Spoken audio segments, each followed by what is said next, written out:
wherever you may be. I am your humble host, Mr. David Null, also known as Hawkeye Two Feathers, and I greet you with the love and the honor of the infinite Creator. And I continue to pray that each and every day, that each and every one of you will continue to learn how to accept and receive the knowledge, the healing, the wisdom, and the many, many blessings from the universe. And with that said, hi, how you doing? Currently on Southwest Georgia, it is 10 minutes after 12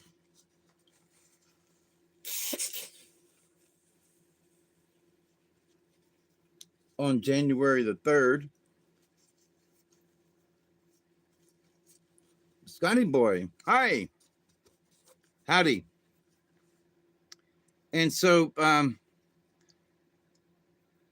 as some of you, many of you, any of you might know, I get, I guess, psychic messages from my spirit guides, and they'll give me little topics um, for discussion. And sometimes it's really quiet. And recently, one of the reasons why I haven't been on much is because it's been kind of quiet in for me in the spirit realm, in that they haven't been giving me many messages. So I'm like, okay. The other part is that I have been physically sick with flu and other kind of ailments and things, and but I'm hoping better for the new year. So happy new year to all of you. um and what things were quiet in the spirit realm for me. Okay, it's not like um at one point I was like, thank you, that's because I looked sickly earlier. I'm much better now. um but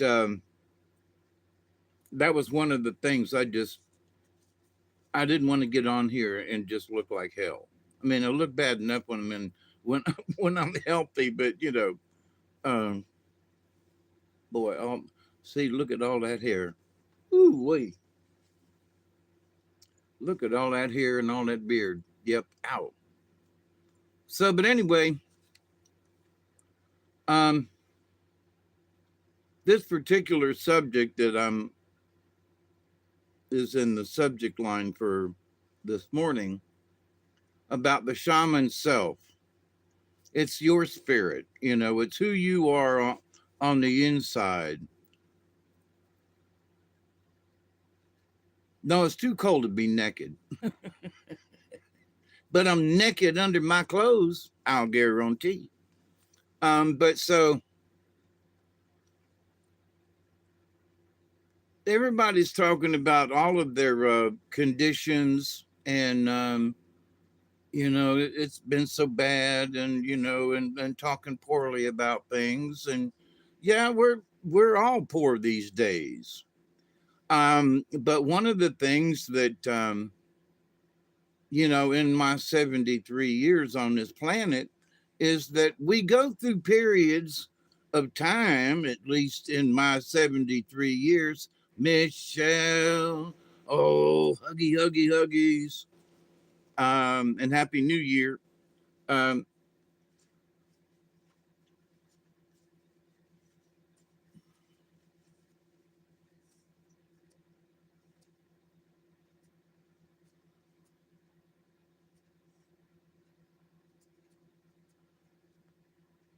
911.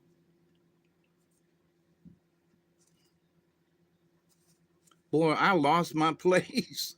I saw Michelle in here, and I was so excited I forgot where I was. Oh, that's excitement for you.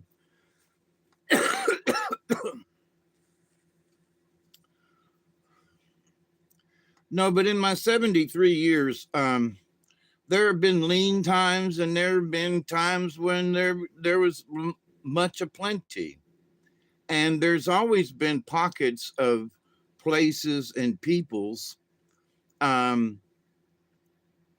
where, well, this group of folks, they're the hardest hit. Okay. And then there's folks over here next year that were the hardest hit. It's like, okay. So at different times and on different years, there are different parts of the community here in South Georgia, North Florida, Tallahassee, and different places where different sections, different neighborhoods are hit economically. Some a bunch of folks were laid off, whatever it might be.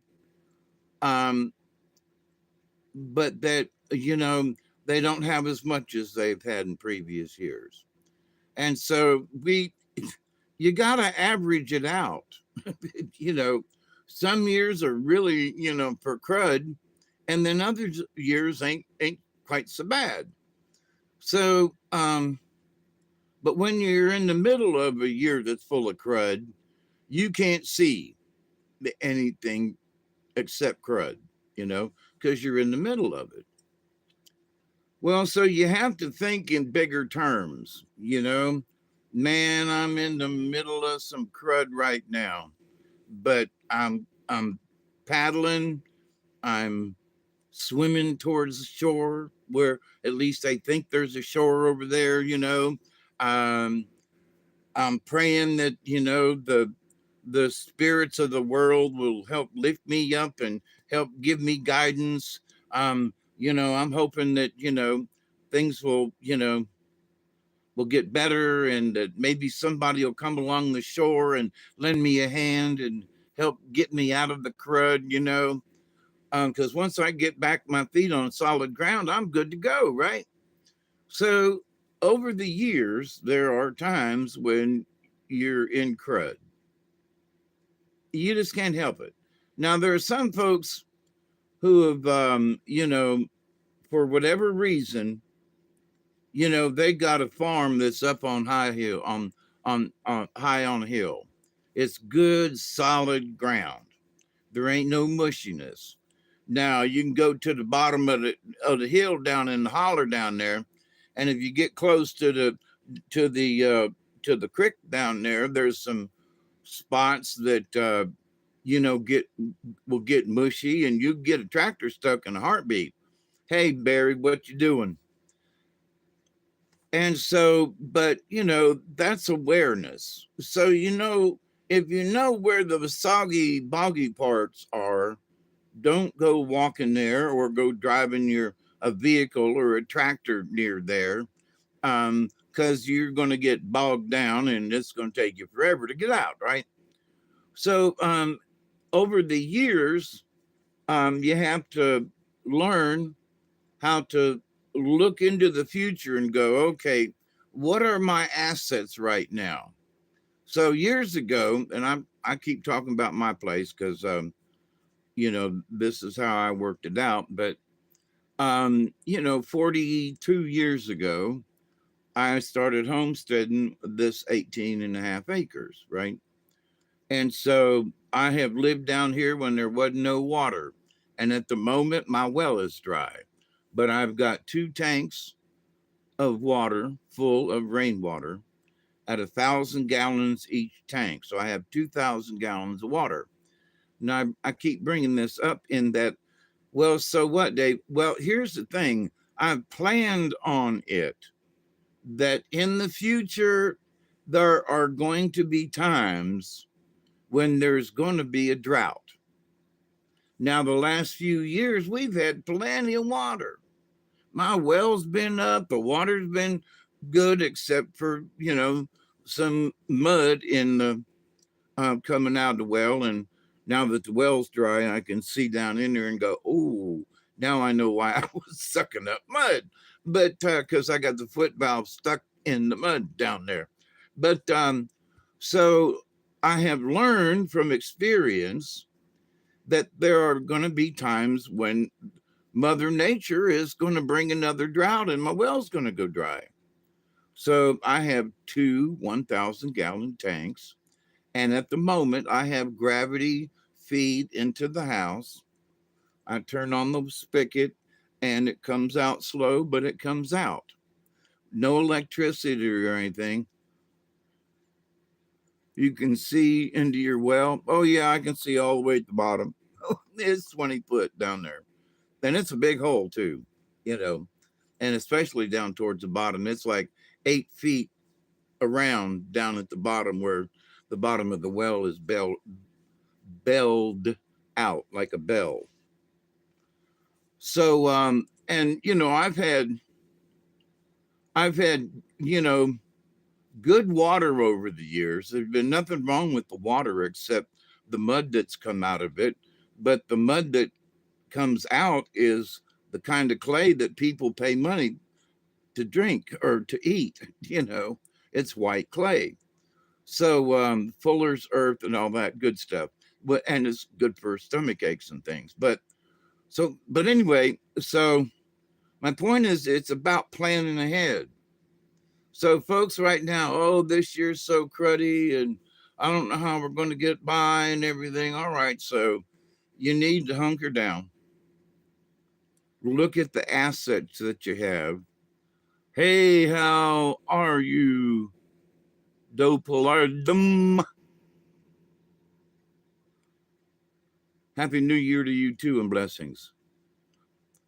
But so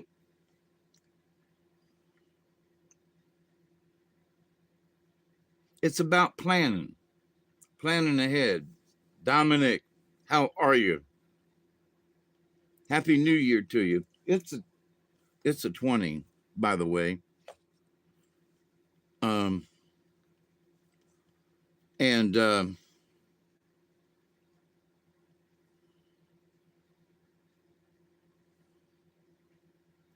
White Benz.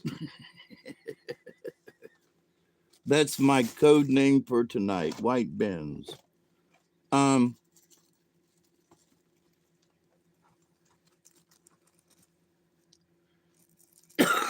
so if you're having a cruddy year, you got to sit back and you got to go, okay, you know, calm down because, you know, in listening and talking with a bunch of folk. Now, I say I talked with a bunch of folk.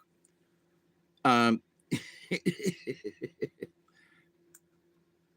I went to town on the 31st and spent my last little bit of money I had on my um, expendables card from WellCare, and I decided that you know I got some cash left over. You know, all my bills are paid and everything, and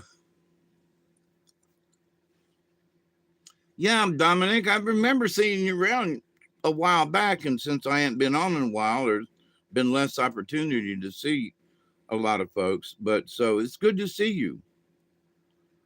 Um, So where do I go? I go to the fireworks place just outside of Moultrie. And at the fireworks place, this place is packed. I mean, packed. People are like going in one behind the other. I mean, just, you know, and you look around and there's a path in where people are lined up one behind the other, you know, and then as you have to make a left when you go in a little ways. Now there is a room in straight in front. It's an old house with different rooms in it that's been converted to this um, um, place that sells fireworks, all kinds. And so then you make a left and you go towards the back room, right? And it's wide enough for two people. People coming this way and people going that way. And then you get to the doorway that's like a 30-inch wide door, and there's only traffic that can come this way or go that way. And then the back room is filled. There are two middle racks with aisles, and then all the way around the edges are filled with fireworks. Now, I say this because there are people who have armloads full of fireworks, like up this high, you know. And so they're bumping into each other, but nobody's mad. There's nobody pushing or shoving. They bump into each other by accidents because they can't see around the daggum fireplace. Um,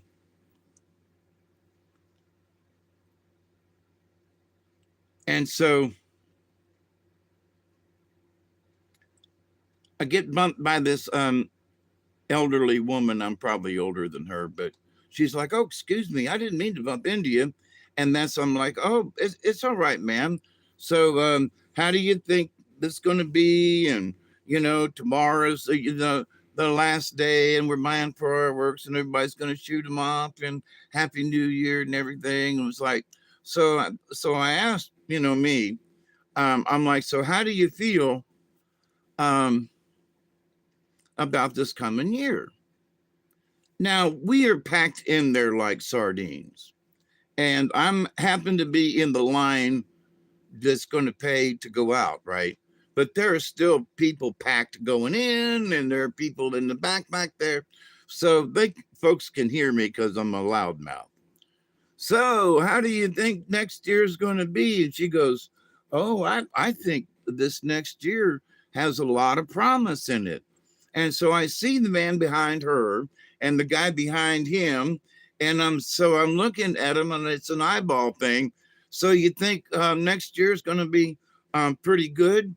And I can see these other guys, and they're all nodding up and down. And I'm looking over here and pointing. And do you think next year? Yeah, we got a pretty good chance next year. So everybody in the fireworks store on the 31st, the last day of the year, Hawkeye Two Feathers got to open up his big mouth and ask. And I mean, you can tell there were Mexican folks in there, there were white Anglo Saxon people in there were colored folk there. You know, I'm sorry, that almost sounded demeaning, and I didn't mean that way. Um, but there were African American folk there were mixed race folks there, and so, but everybody was so polite. I mean, it was just like, and I have talked about folks in South Georgia, um, and North Florida. All right, that I'm so glad I have chosen to live in this area, because people, by and large, are very polite. You know, you get the few oddballs that are just they're they're buttholes no matter what, right? They're the ones that will get in front of you and in line just because they're more important than you are. So I had somebody cut me off in the Walmart the other day, and I'm in one of the carts, right? And I'm going, excuse me. And some lady looks at me, and she's like, and walks right in front of me and stops me from what I can do. So, but anyway, um, just rude, right? Like, you're sitting down, I'm going to go in front of you. I was here first. So, but to some folks, that don't really matter, and they're more important than other folks. And then there was the lady in the that at least as old as I am, and she was in the Dollar General the other day, and she's like, "Here, Mister, you go ahead." And I'm like, "Nah, you're at least as old as me, and ladies first." And she was like, "Oh no, I don't go for that kind of stuff." And I said, "Listen, I'm an old time gentleman. You go first, you know." And we both had about the same amount of groceries, but she was like, "No, you go right ahead," and like Southern hospitality. Even women, older women who don't even know you, will are subject to being kind out of the kindness of their heart.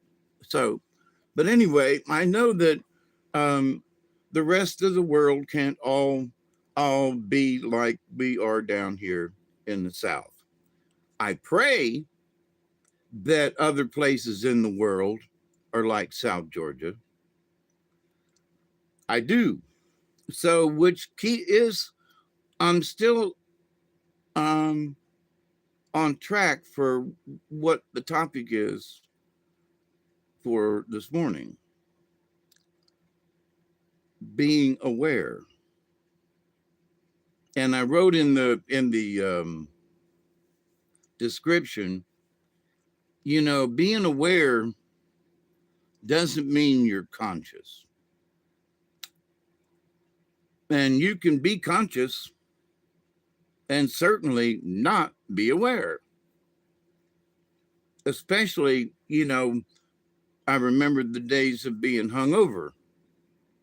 And it's tonight's a Friday night, Saturday morning, I'd be drinking Jack Daniels, and I would wake up in the morning.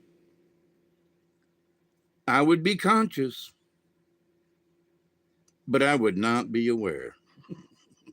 I'd be, yeah, well, see, that's why I'm having this conversation, right? Because you can be conscious and not be aware. Or your awareness is like this big. You wake up after a Jack Daniels night of fun and you're sitting up there and you, golly, the birds outside, the woodpecker, 100 yards away is like loud as hell, and you want to shoot the dog, that's, half a mile away because he's yipping, and oh, I hate that dog. And, it's like, wait a minute, that's waking up after a good Jack Daniel drunk. But, so your awareness is like, I'm aware that loud noises hurt me, and I'm going to sit here and until my awareness gets better, right? So that's I was listening to Cliff High the other day, and it's been a sort of one of his more recent um, high human talks that he's had, and he was talking about awareness, and so it was like, I have discussed awareness in similar ways before. And listening to him, I was like, there's somebody else that gets it like I do, you know, being aware, and that everybody has the opportunity to be aware. It's like, but it's a lesson, you know, it's a lesson in consciousness. You want to be more conscious, then you must become aware. You've got to become more aware of your surroundings. If there's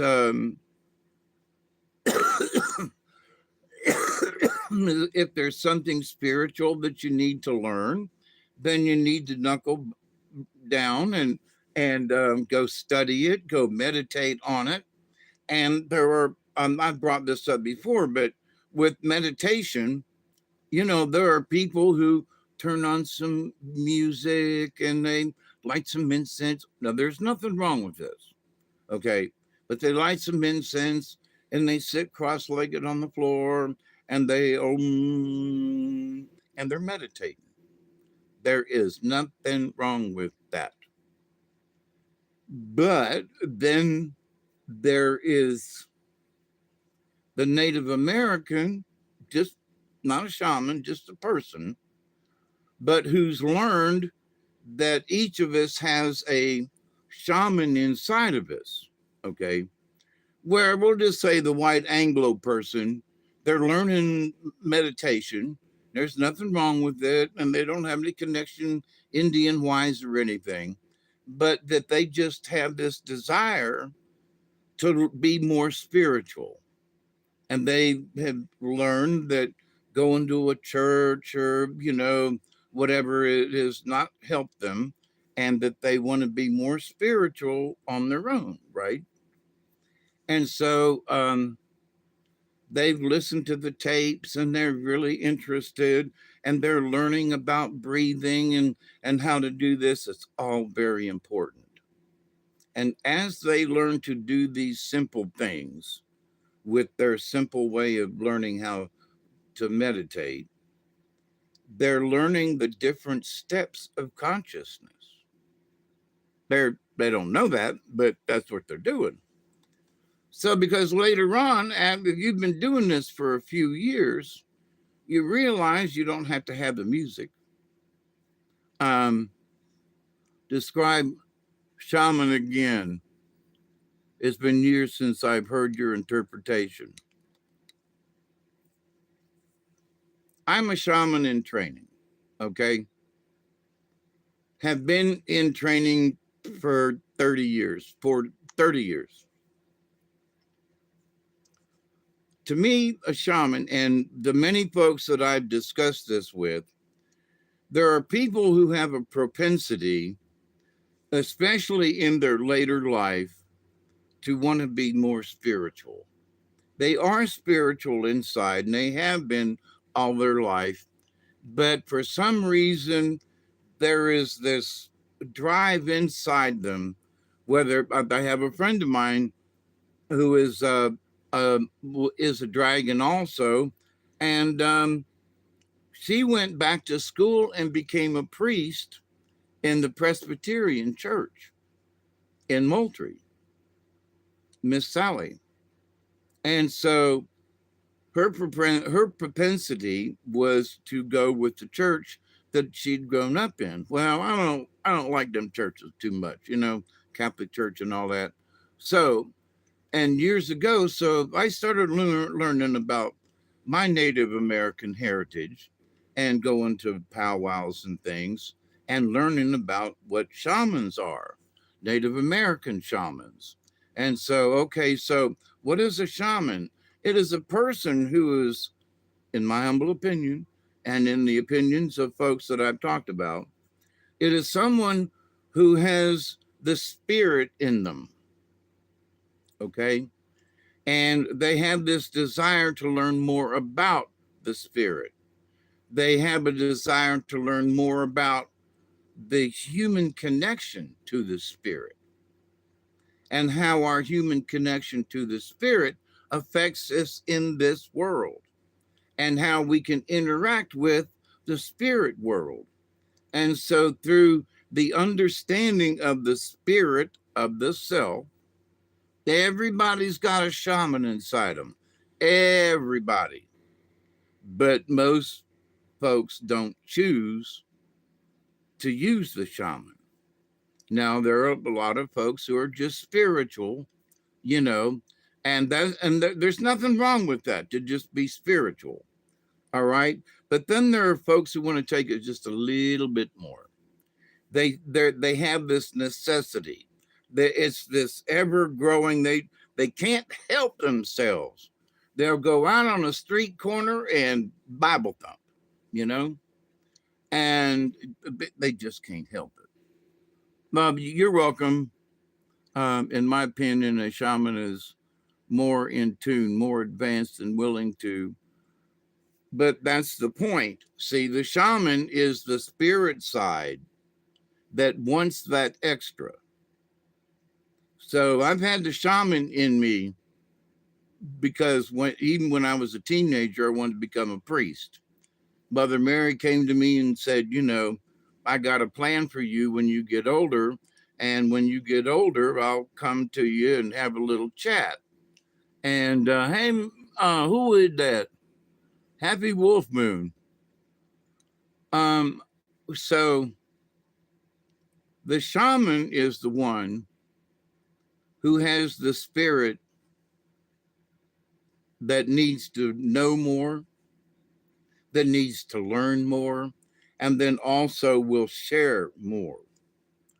So, but everybody, and in the with the different people and medicine men that I have discussed, and with women also, there are many very strong.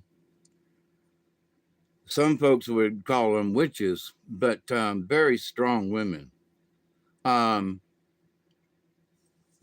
but they have a connection to the spirit world that's just unbelievable.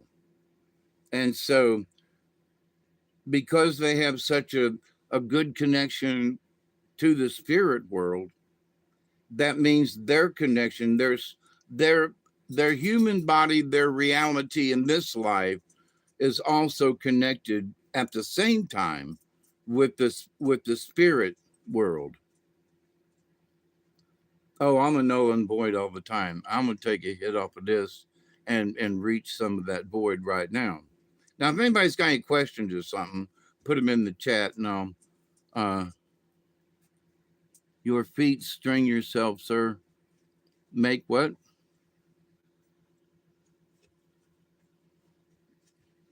Your feet string yourself.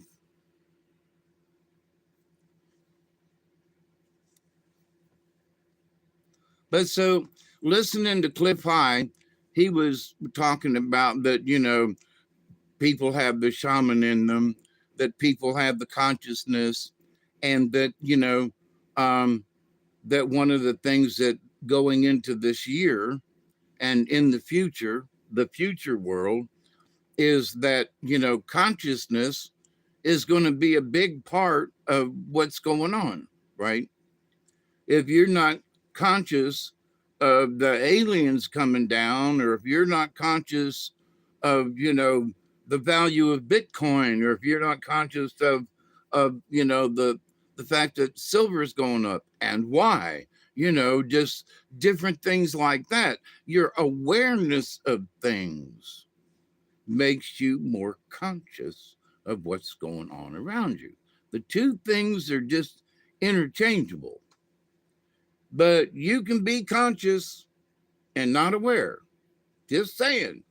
Oh, no, you're always aware. No, you ain't. There's been plenty of times I was conscious, but not aware. So I can understand the difference between the two. And there are folks who will argue that point with me. And I'm like, I guess you've never been drunk and woke up the next day going, where am I? But anyway, so not not many people have had the kind of life I've led, right? Thank God. You know, you all have, avoided a lot of conflict. But so when the spirit calls you, then folks that have been called by the spirit, and they know who they are, can't help it. And that, that has awoken the shaman or the preacher or the deacon or the nun or the pastor or whatever, because it's not just, a shaman that's awakened, right? But there are folks who are say, well, it's almost like I'm a shaman, but they're reading the Bible, the folks, right? I almost feel like a shaman. I'm not really a preacher, but I'm teaching the ways of the Lord, and it's like, well, guess what? Jesus walked around with a bunch of shamans um before he came back and was baptized. So, what did Jesus do? He did a lot of stuff. He was not a Christian. They didn't start till later, and they used him as their scapegoat. Why do you and I, Dave, encounter so much conflict with others throughout our? Some of the conflict I helped to create. That's all I can say. I would take something that was, a nail in a tire and turn it into 3 days of a catastrophic events. It was horrible.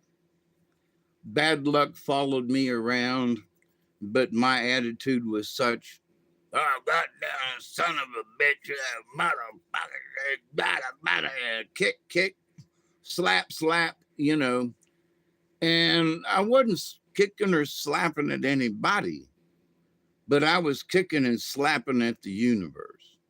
And by doing so, I did not realize then that by my kicking at the universe and yeah, son of a bitch, that the universe is like, oh, you think that's bad? Watch this, smack and get backhanded out of nowhere.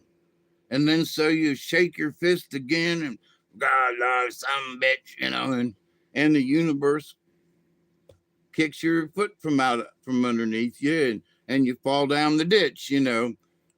God almighty, like to cut my fingers off, one time, on a job site. It just, I mean, it was bad. I mean, I like to cut all of my fingers off, you know. It was not good, which meant I was bandaged up for, 2 months because of trying to heal and everything. So, sometimes the universe throws some crap at you, and you just got to make do. So that meant, 3 weeks without a paycheck because I could not work with my hand and they wouldn't give you pain pills back in them days. I had to keep it above my head or the throbbing was so bad. Um, I had cut marks all in my fingers. I was all sewed up. They had to sew up my thumb and everything. And so it's like,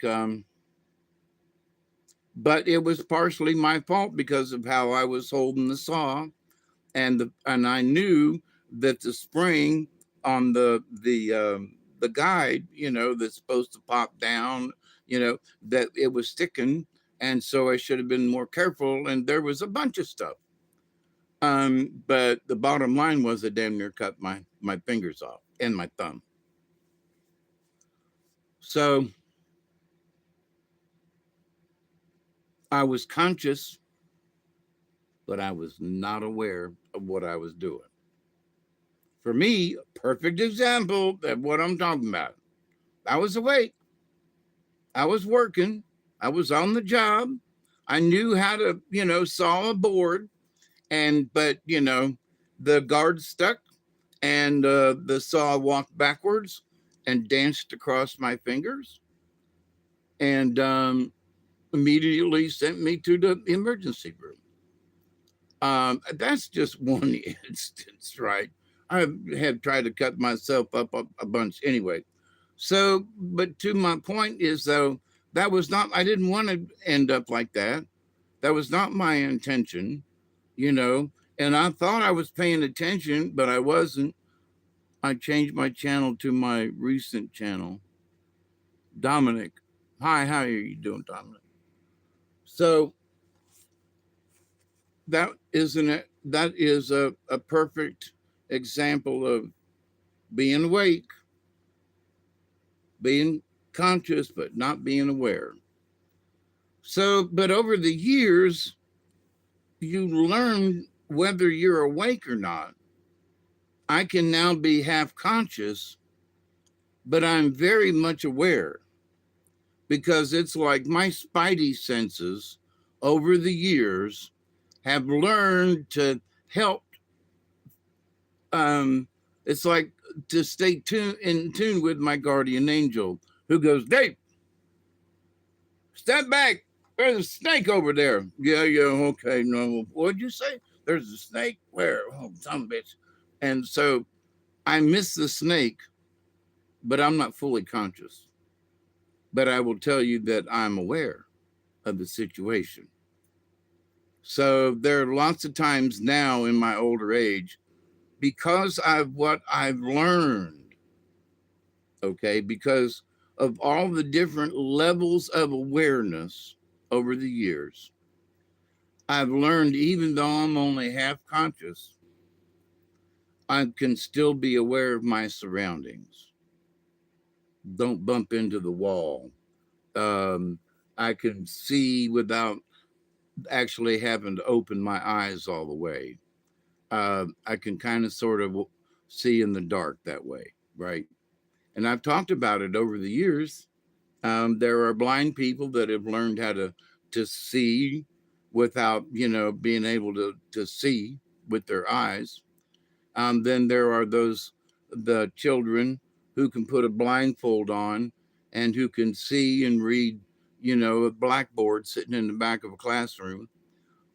So we can see with our astral projection, if you will, while we're awake. We can see things. Um, I've talked about over the years how you can learn how to astral project, and that you do it by repetition.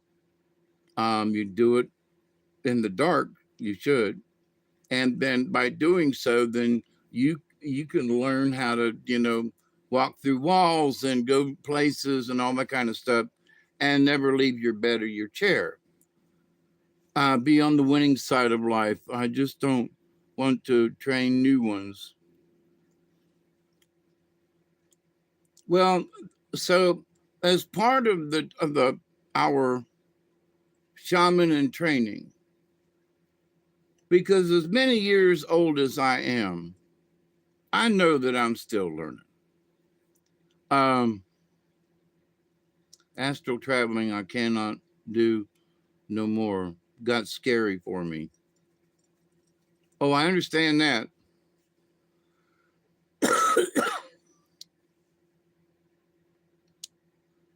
Yeah, I understand that. But so in my old age, in learning to be the shaman in training, there are things I've learned about being aware. So, and um, Cliff Hyde discussed that there are different levels of awareness, which, which kind of sort of means there are different levels of consciousness. Okay. Because the two just go together, right? So, in this awareness business, as I was stating earlier, so there's somebody who turns on the music, lights a candle, and burns some sage, and they close their eyes and meditate. Nothing wrong with that. But then later on, a year or two later, there someone is they've sat together with someone, and someone has showed them how to meditate with a tree.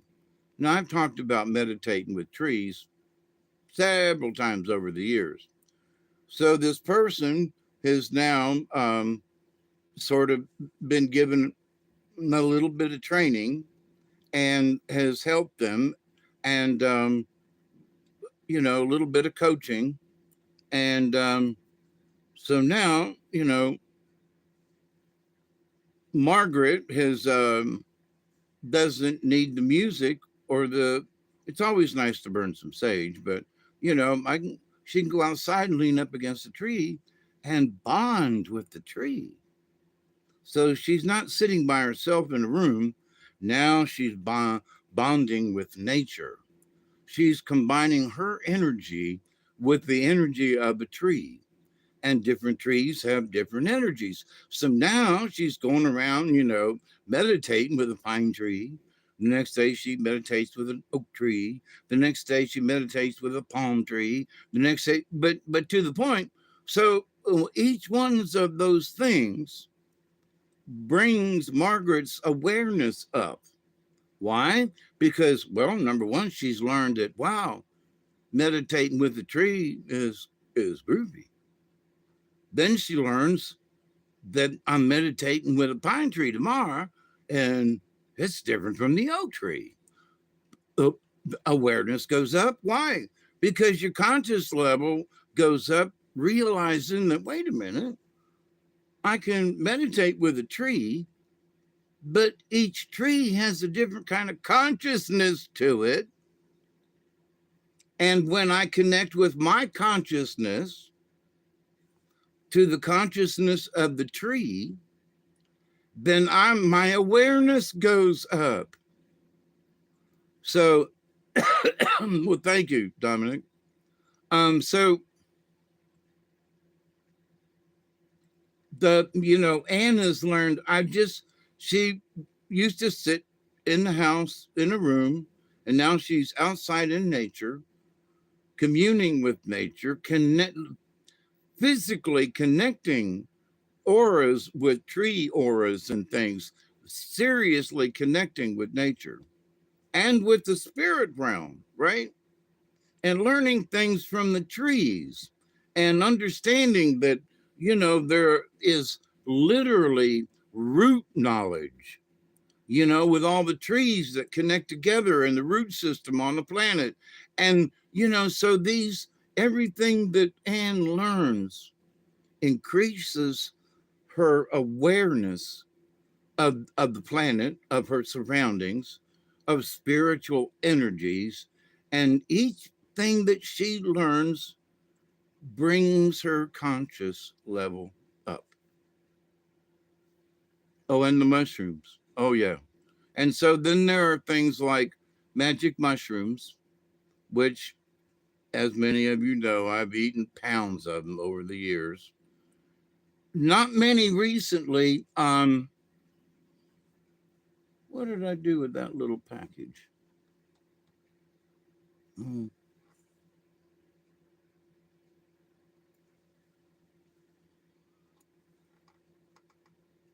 I got a package of psilocybin scraps. Somebody brought me they sell it in head shops somewhere. But anyway, but yeah, but mushrooms, yeah, make sure they're the right ones though. Um, but so to increase your awareness, you know, oh, yes, and the mycelium network, yes, absolutely. And oh, I was thinking about this today, and what a lot of people, they're creepy crawlies to me. But if you eat them, you can really communicate. I'm telling you. I've sat down in that cow field.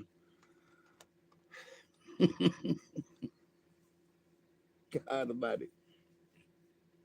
It's been 20 years ago, but picking little mushrooms down in the tall grass and eating one and just and then go walking through the cow field looking for some more, and 10 minutes later you're going moo. Don't know where you are.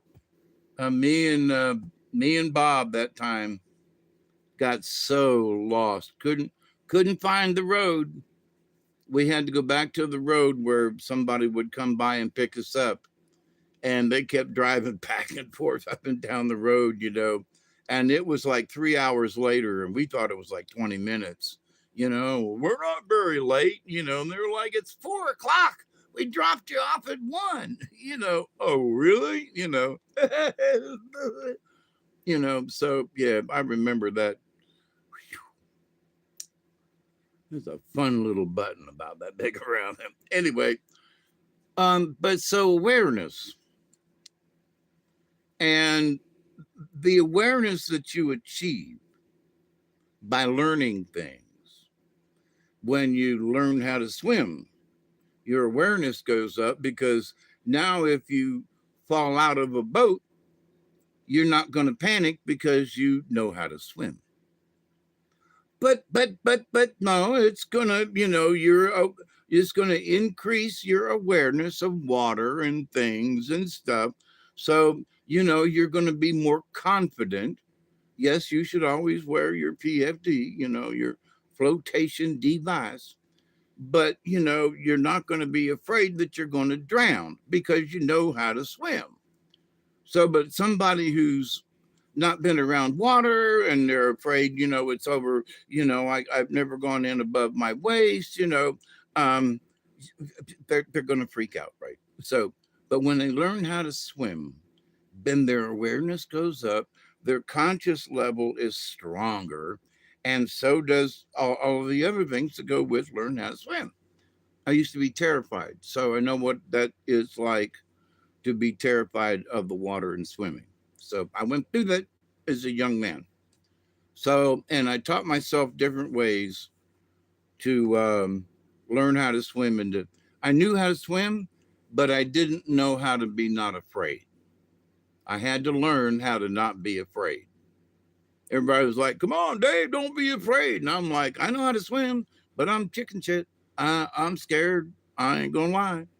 That water's 16 feet deep, and I'm only 5'2", and I'm as skinny as a bean, and I float like a rock, and and I'm scared."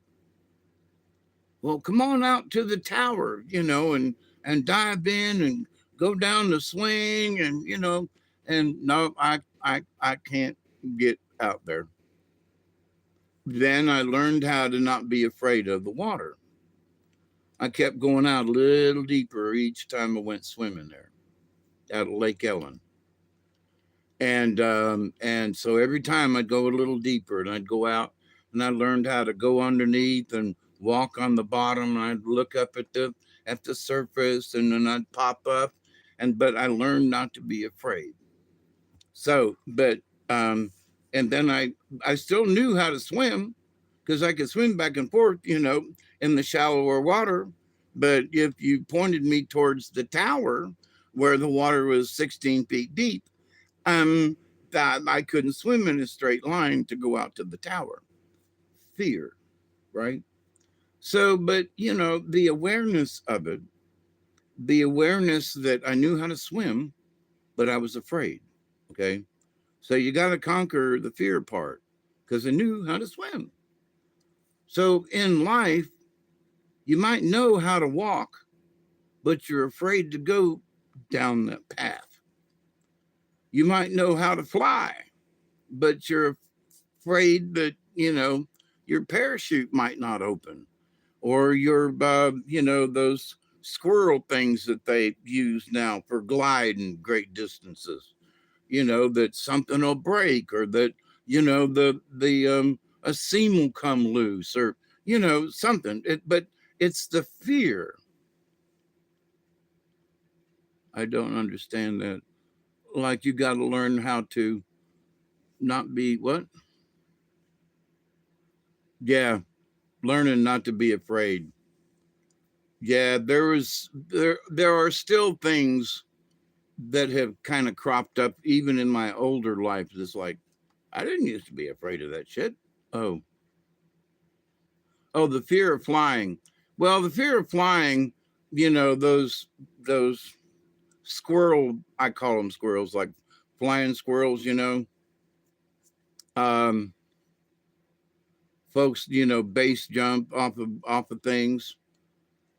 And maybe in a younger life, I might have tried something like that, but as I got older, I was like, nah, I don't want to try that. Now I'm afraid of heights, it seems. And I got plans to work on that. But so, there are fears. We can have many fears, or we can have no fear at all, which is a little stupid. You gotta have a little bit of fear of stuff. You can't go through life being fearless, because there'll be that snake that'll bite you. You know, so you have to be careful. And what it boils down to is being aware. That's the lesson. The shaman inside us, that spirit guide inside us, as we get older, we sharpen our skills of awareness. You're be if you got children, before you had children, you were not aware of what it would be like to have to get up every morning at 3 o'clock to feed said baby, and then have to go to work, and then have to, and the baby, threw up all over you. And then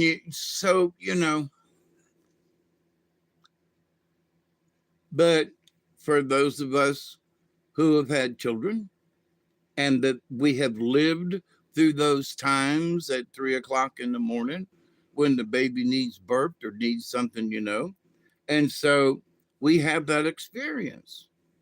We are aware of what a child needs in the middle of the night.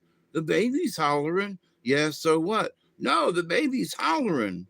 Yeah, so what? Well, maybe the baby's needs get, needs to burp. That's important with babies. They need to burp.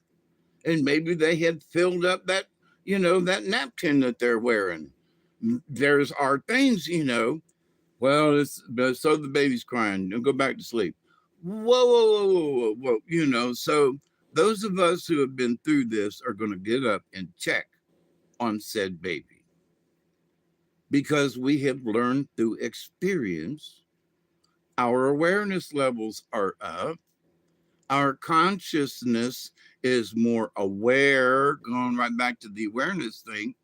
And it's like, so we find out that, a nappy. So the baby needs a new nappy and needs a good burping because which spits up some soured milk on your shoulder. And it's okay, baby, and change the nappy and goes back to sleep and no more crying. We know better, right? So, but there are so many examples of stuff. Yeah, got to remember Icarus. That's right. Should have used something other than wax, but could his brother figured out what epoxy was. But so anyway, in our lifetime, as I'm looking back on my 73 years, I'm always reflecting on shit, right?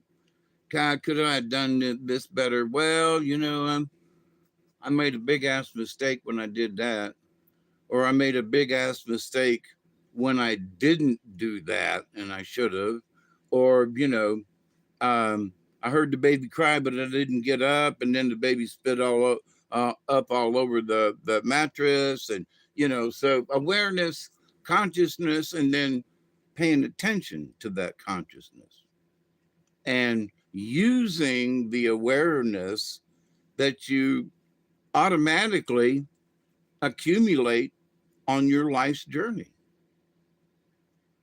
So, but what good does it do us? Well, having a high sense of awareness.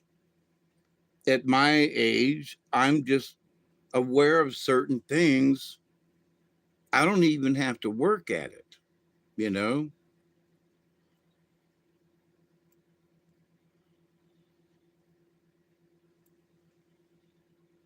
Milky Way Soul Tribe. What?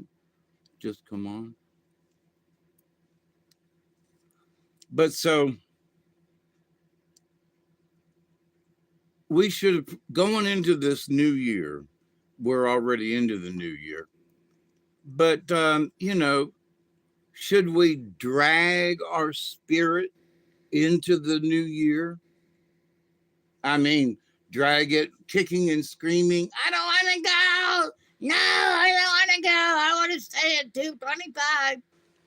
Or do we have made a compromise, a conscious compromise with your spirit guide, with your inner self, with your spirit, with your shaman self to embrace 26 and go, okay, what are we going to make of this year? How can I make this year better? Well, you can make it better for yourself and becoming more aware. Well, I'm 45 years old. I'm pretty damned aware. Yeah, okay. But if you think that you ain't got no room to learn, forget about it. You need to brush that high horse off your shoulder and understand that regardless of age, wisdom can tap you on the shoulder and go, want to learn something new? And then you go, well, I done learned all about, oh, no, I didn't learn about that. That's, I knew I could get stuck in the muck, but I didn't know I could get stuck in that muck. I didn't know that I wouldn't be able to get out. Oh no, oh no. So it's like you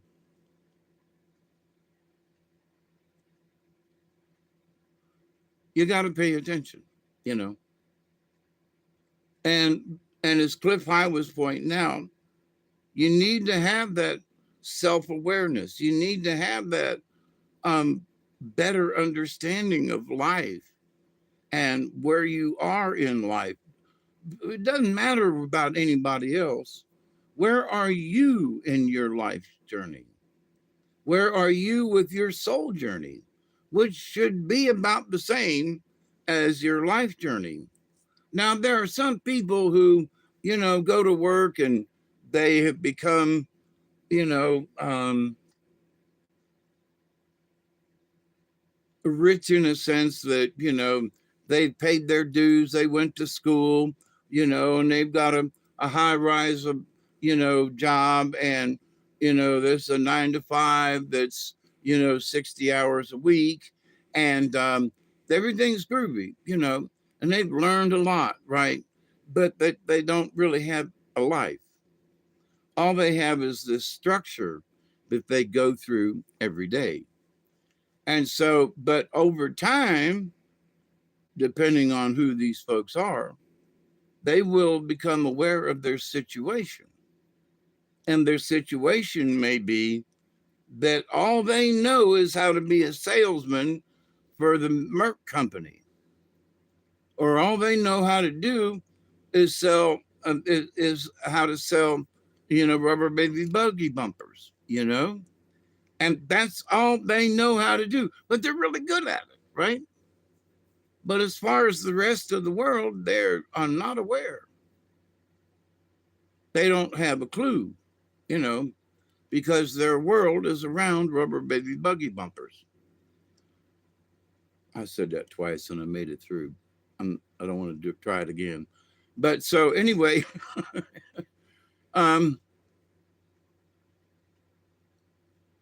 but so in the business of life, for me, what I learned over my 73 years, I've learned, especially in my later years, that I just had a good friend of ours who just a few days ago, well, it's been a week. Tomorrow will be, well, today, Saturday, will be a week ago. He went to bed, everything was fine. His wife woke up the next morning, tried to wake her husband. There's blood all over the bed. She calls 911. They show up, they try to rouse him, they take him to the hospital. He's bleeding out of his rear end. It got so bad, whatever his condition was, that he was bleeding out of his eye sockets and his nose and the corners of his mouth, and then he died.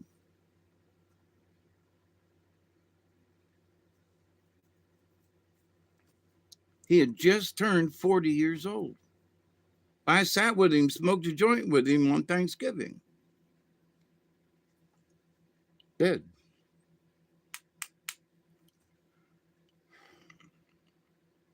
What the hell?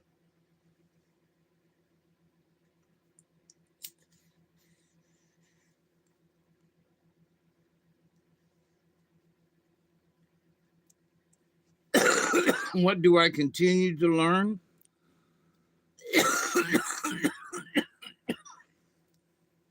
I continue to learn that life is precious. I continue to learn that when I leave this planet, when I leave this world, I don't necessarily want to go out in style, but I don't want to have a bunch of heavy shit left behind. I want to go into the next life smooth. I want to have taken care of all of my past karma. I want to kind of sort of pave my future in that I want to do good things and pay it forward, so that, if there's any bumps in the road or whatever, my shocks absorbers will take care of the situation when I get there. It'll be a little bumpy, but my shocks will cover it, right? So that's my pay it forward thought. I never think that after I'm gone that it's going to be so smooth that there won't be any bumps. No, I don't. I don't think that way, because that's being conceited.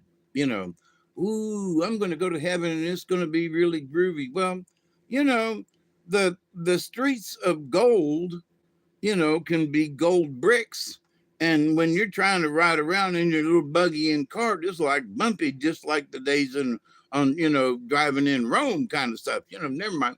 So anyway, cobblestone. Um, not really the smoothest thing, right? But no mud. Fool's gold. There you go. That's right. I'm supposed to be dead by now. Me too. Luck that I live for today and let that be my guide. Very good. And the thing is that, years ago, well, I live for today and the hell with it. Yeah, but you got to live for today with a plan, I learned. Now, it doesn't have to be a grand plan. But for me, it's like now that I'm 73, my grand plan is to keep living. My grand plan is to, is to stay as healthy as possible. My grand plan is to, get my boat in the water and to go fishing. And my grand plan is to, keep doing shows and keep talking with folks and keep trying to explain about the different levels of consciousness and the different levels of understanding and how important it is, you know, without being religious. You can be religious too, but we all need to learn how to be more spiritual. So when I coast out of this life and go into the next, I want to learn as much as I can about what spiritualism is for me. What it means to somebody else, it's not that I don't care. I'll talk about your religion and how you feel, and we can have discussion. Absolutely. I might learn something. But at the same point, it's like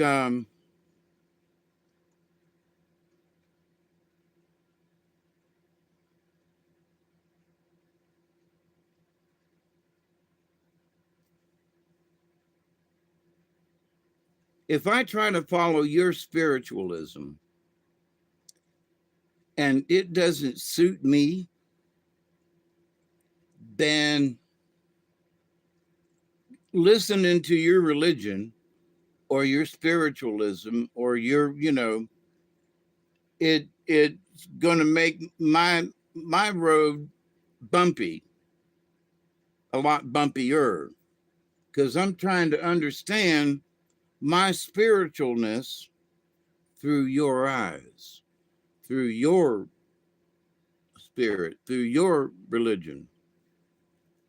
Now, there are many of us that I say have the spirit. When I haven't been to a powwow in several years now, but the last time I was there, the spirit of the powwow, all of the people there knew why they were there. They were there for the powwow. They were there to share the energy, to share love and blessings with each other and so forth. And it was great. So, folks that go to that kind of thing, showing up powwow, they understand what it means, right? So, but then if you're going to a gay pride parade in New York City, well, then you should know what that's about, right? So if you think you're going to go to a gay pride parade in New York City and that it's going to be the same feeling and energy that a powwow has. No, right? Two ends of the spectrum. Both are seeking some kind of spiritualness or something or whatever, right? So a connection to something, to each other, right? So does that increase your awareness? Maybe. If I went to a gay pride parade, it would increase my awareness of, oh my God, I never knew that they could wear that in public. You know what I mean? So, but going to a powwow, I could go in and go, oh my God, I never thought that I could dance with, an intertribal dance and feel the energy of the creator in me the way I did. And I can vouch for that statement right there, in that there have been times where I have danced intertribal and the dance was good, and everything. But then there were times when I would, I learned how to focus more. And so, yeah, it's an intertribal dance, but that doesn't mean I can just have to jump around.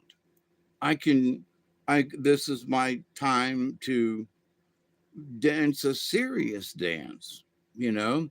So if I was learning how to do this sort of crow hop dance thing that this gentleman was trying to teach me, and so there was also, my God, I can't remember. It was sort of like um, we'd been discussing vultures, right? And how they sit and with their wings, and it was so the dance was sort of like the vulture, and how the vulture sits and hops across the ground, and so, and how sacred the vulture actually is. um considered a dark, like an eagle. So, but anyway, but the levels of awareness are that first I learned the feeling of the dance and the rhythm of the drum. And then as I learned that, then you to learn to do steps, especially if someone will show you. And I had the blessing to the people that I knew that would show me how to do certain steps, right? And how this action. So as I learned just how to dance around and have a good time versus how to be really serious with the dance, right? So there's dancing, all right. And then there's the serious dance, like um, the dance of the grouse, which is the spiral, and dancing around and then stop and then do the thing and then you come back around the other way and you dance in a spiral. So, and each of the dances has a different feel to them, right? As you're dancing with the drum. So, and some drums,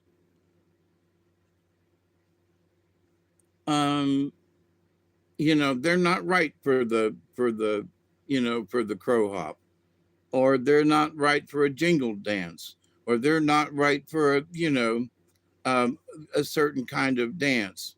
So, you have to have the right drum, which gives the right frequency and the right rhythm and everything. So all of these things are awareness to you.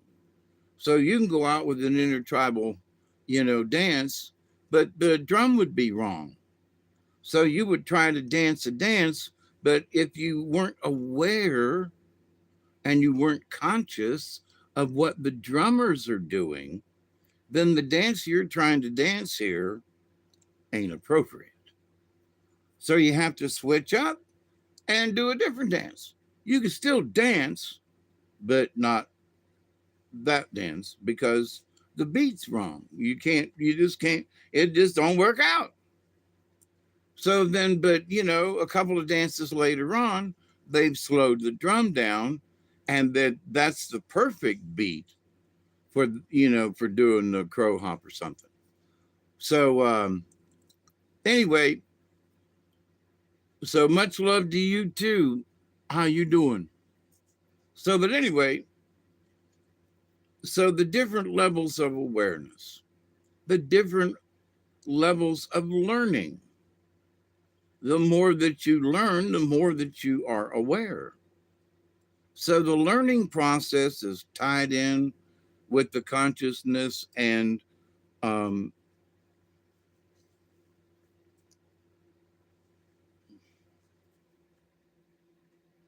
yeah, the consciousness and and using your spiritual energy, right? It's all tied together. And as we get older, we should be able, instead of being grumpy and aggravating and awareness, thank you very much. I lost it there for a minute. Um, but to tweak your awareness, why should I? What difference does it make? Well, because when you go into a crowded room with a bunch of people who are buying fireworks, you can relate to the people in line without getting upset. You can get people to have a chat with you in a crowded room and you don't know who they are. They're all strangers. And, because I'm a crazy person, but I got reactions from all the people and people were smiling, you know. So I'm always talking about, you never know when you can have an effect on people. So here's Crazy Dave with his long beard, his long hair, and I'm buying up, fireworks as well, And so asking people in the rooms, how do you feel about 26? Yeah, I think we got a good chance. Yeah, what about you? How do you feel? Yeah, I think we got a good chance 26. Yeah, I think it's going to be a good year. Yeah, so there's all this positive energy in this house that was converted to sell fireworks with people whose only interaction and that their only um,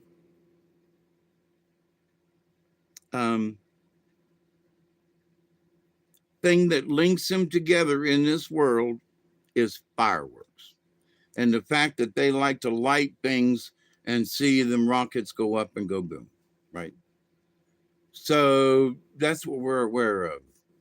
We are aware of the fact that there's 50 people crammed in here and we all love fireworks. That's why we're here. Cool, right? That's cool. You learned something there. You learned that 50 people, and I mean, there was 3 people going out and 4 people coming in. But we learned that we can be in a cramped space. We can be in a hurry because it's like the 31st. It's like past sundown, and you're still buying, fireworks. It's a little late, ain't it? It's like New Year's Eve and you're buying fireworks. Why didn't you buy them so well, anyway? But nobody argued, nobody pushed and shoved. Folks were holding the door for the other person. And so, and what does that mean? It means that people were aware of each other. And they were aware of the fact that down here in the South, you know, um, we're aware of the fact that we don't have to push and shove and fight with each other. And so, Happy New Year. So, going into this year, I'm asking this question because there's some folks out there, and I'm just, they say that, the end of 26 and 27, there are some nasty things that have been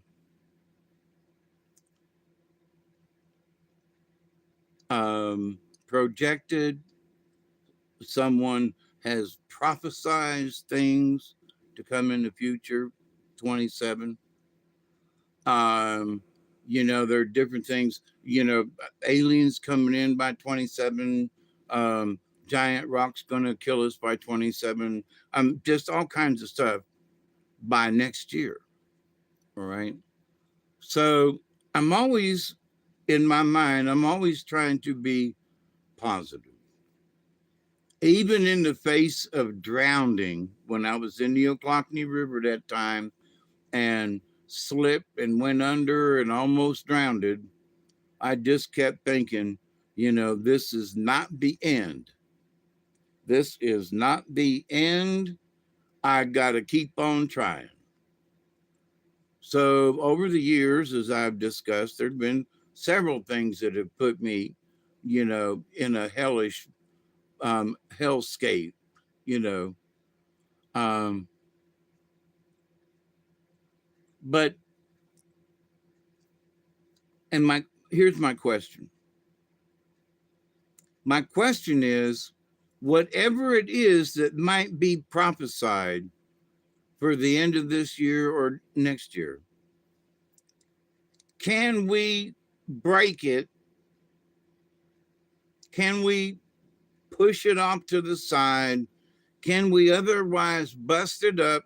Not necessarily kill it, but can we alter that future projection with our collective positive energy between now and then?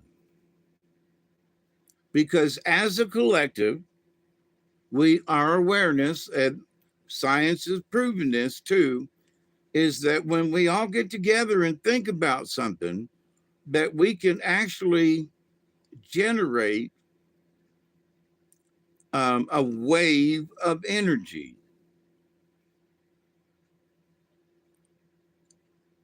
frequency, vibration. Absolutely. Where are your thoughts at? So, um, I heard something the other day, and I was listening and walking around and doing. I was like, "What did they say?" And it was like, "Yeah, in 27 we're supposed to have this." And the one guy was like, "Yeah, that's right, 27." And it got real somber, and I was like, "What the fudge is going on with 27?" You know. And Cliff High has discussed some things, and we're going to be bumpity bumpity. And there's been an astrologer who's discussed the spring and early summer of this year, when there's going to be a lot of planets on the same side of the solar system.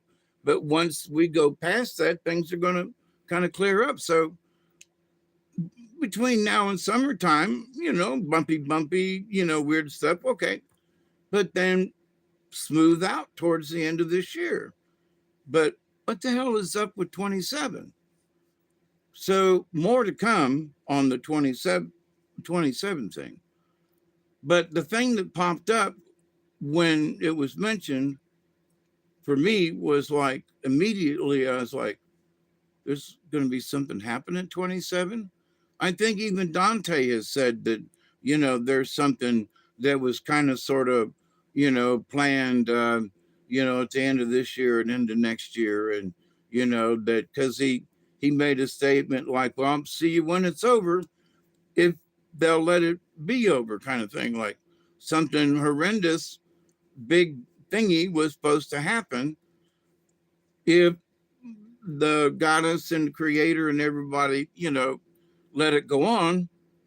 But so 2027. What's up with that?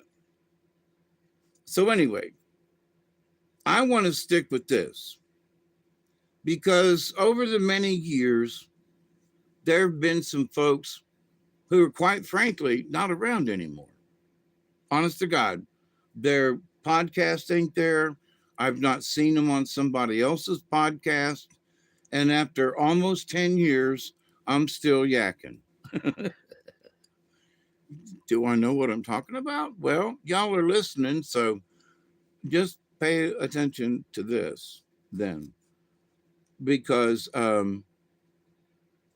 they were discussing that The reason why the aliens weren't coming and making themselves known is because they were looking at humanity and they said, humanity is stupid. We're not worth it. And so about 7 years ago, there was this proclamation that kind of came out through the channels or whatever about that, the only way that we're going to be able to make it through in the future is if we all change our evil ways and become better humans. Well, I don't have a problem with that. In my shaman journey, that's what I'm after. I want to become a better human being. You know, I want to learn as much as I can and help pass it on to other people so we as a collective can become better human beings. We don't have to fuss or fight. We can have conversation and we can disagree, but we can keep our spirits together. We can believe in the same basic things. We can believe in positive energy and that we can work things out even when we disagree. Stay positive about it. I might not like everything that we agree upon, but if I want to stop a war, if I want to, um, stop a neighborhood fight and a, Hatfield and McCoy kind of situation, um, then I'm going to have to learn how to compromise, right? So do I want neighbors in my backyard? No. But as long as they don't come into my yard, I can't say nothing about it. But they get so close to my backyard, I don't like them being that close. Tough. They're still in their yard. I know you don't like them close to your fence, but so there are things, simple things that folks are just going to have to learn to put up with and quit arguing and quit fussing about. And because we've got to create a better harmony between us human beings. So over these last 7 years, I'll say, it seems like the human beings are trying to be better human beings. We went through the first Trump prez with all the negativity and all the craziness, the Obama crap, and then all these other things when literally everybody was working against us who were trying to portray positive energy. Okay, make America great again.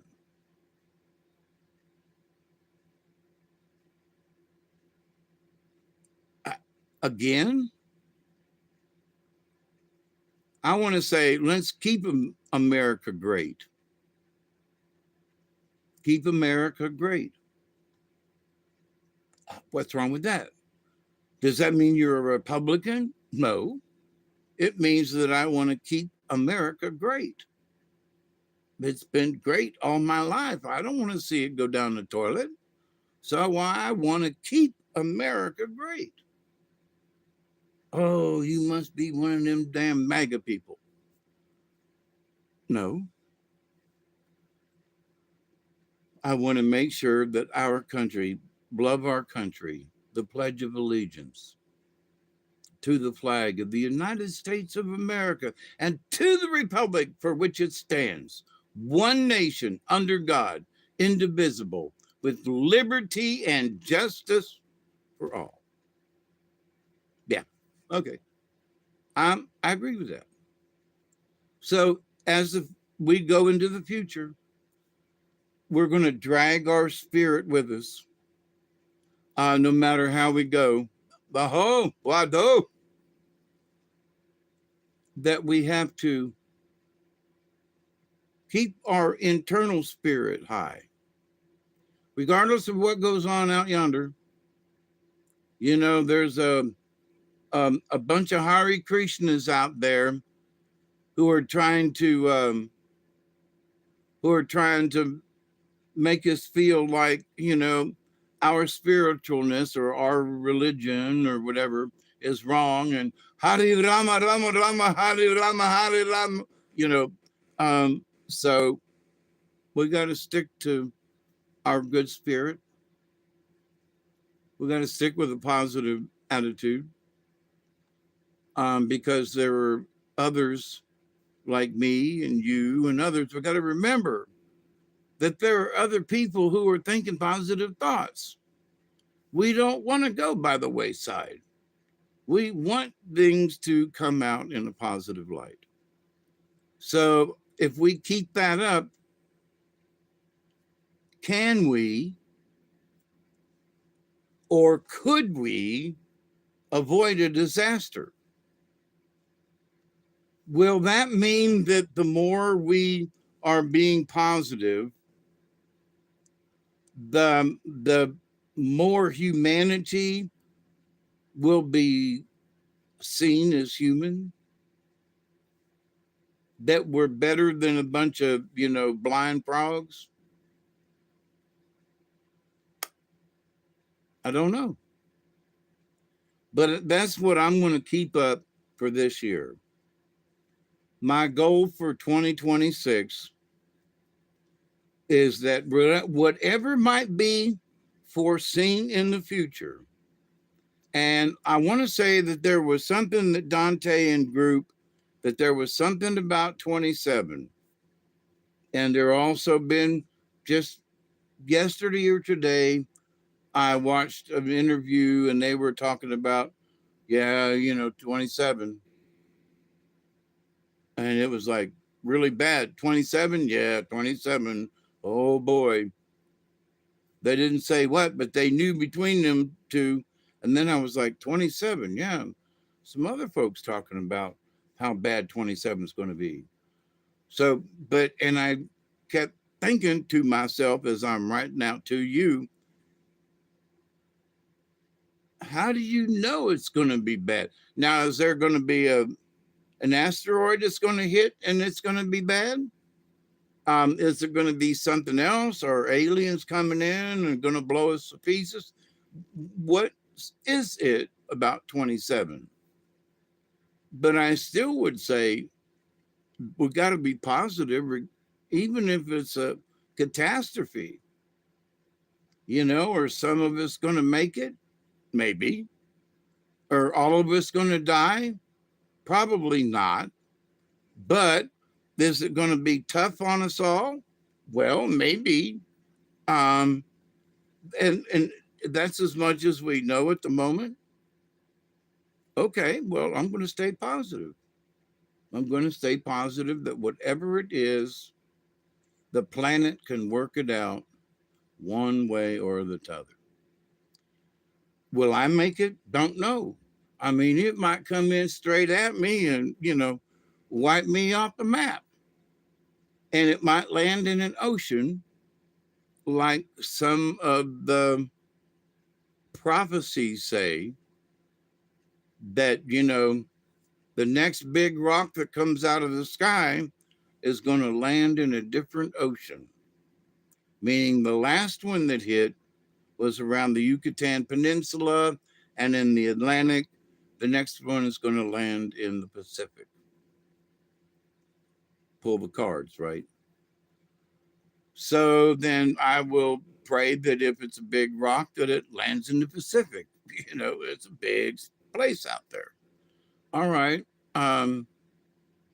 If it's going to be aliens that attack, maybe I can give them the flu and it'll kill them off before they kill all of us off.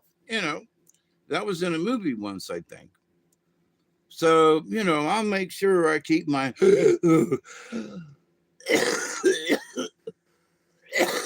my respiratory illness is alive and well, so I can French kiss one of them ugly aliens and give them this this Zorro Mondami cough. But anyway, cheers.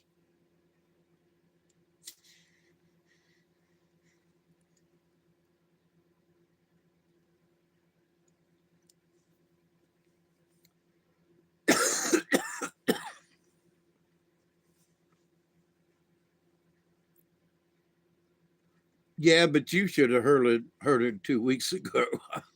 The reason I haven't been on is because I have been deathly ill. I'm breathing. It was like sounded like a marching band going through my throat. I could hear different parts, and it was like wheeze, ah, wheeze, ah, and oh my God, there's somebody outside. No, it was me wheezing, in my sleep. Woke me up. Called the doctor, woke him up and said, "Doctor, ain't there nothing I can take?" I said, "Doctor, to relieve this bellyache." Anyway, so my dear friends, it's been an hour and 35 minutes, and I done missed a 20, but it's a 45. Um, so, and what have y'all heard about 27? Have you? Anything? Um,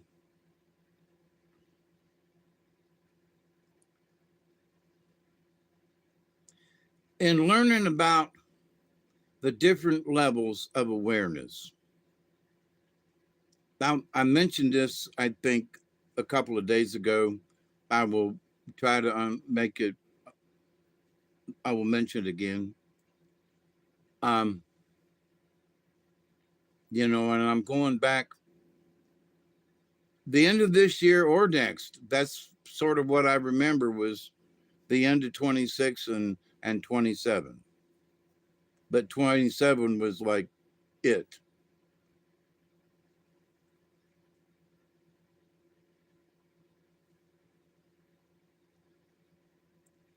So I was discussing this about, and for myself as an awareness, there's been times where I've taken my kayak down to the river, to the lake down there, and put in at 12, 1 o'clock in the morning and push off from the shore. And there are no lights around, and just go out there. And sometimes it was a full moon, and sometimes there was a no moon. Well, I really liked the no moon, or there was a moon early, but it set before 12 o'clock that night. And I'd go out on the lake and it'd be pitch black and the stars just coming out, right? And so it's like, there's looking at the stars and feeling, those the energy from those stars.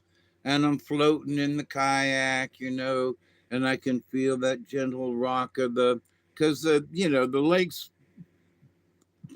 placid, right? It's still. So there's no waves or anything, but me just moving a little bit, you can feel that sensation of floating, right?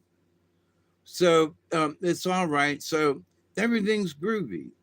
And looking up at the stars and feeling smelling the fresh air and the dew starting to drop, and um, that's it's about 55 degrees outside, so there's a little chill, and the fog starting to rise off of the water, and you can feel all these things, and your awareness is heightened, and it's that you can hear a pin drop on the other side of the lake, right? And your awareness is heightened, and your awareness, I'm repeating myself, and your awareness is heightened, and you can smell the early morning, and you can see the stars above you, and then you go, wow, this is just really groovy, and you paddle back to shore. 3 months later, now you've had a perfectly good night morning.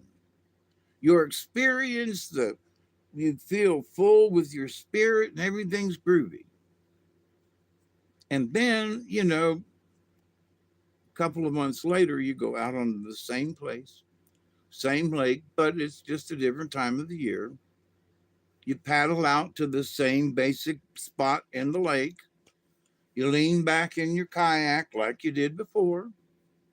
You're looking up at the stars.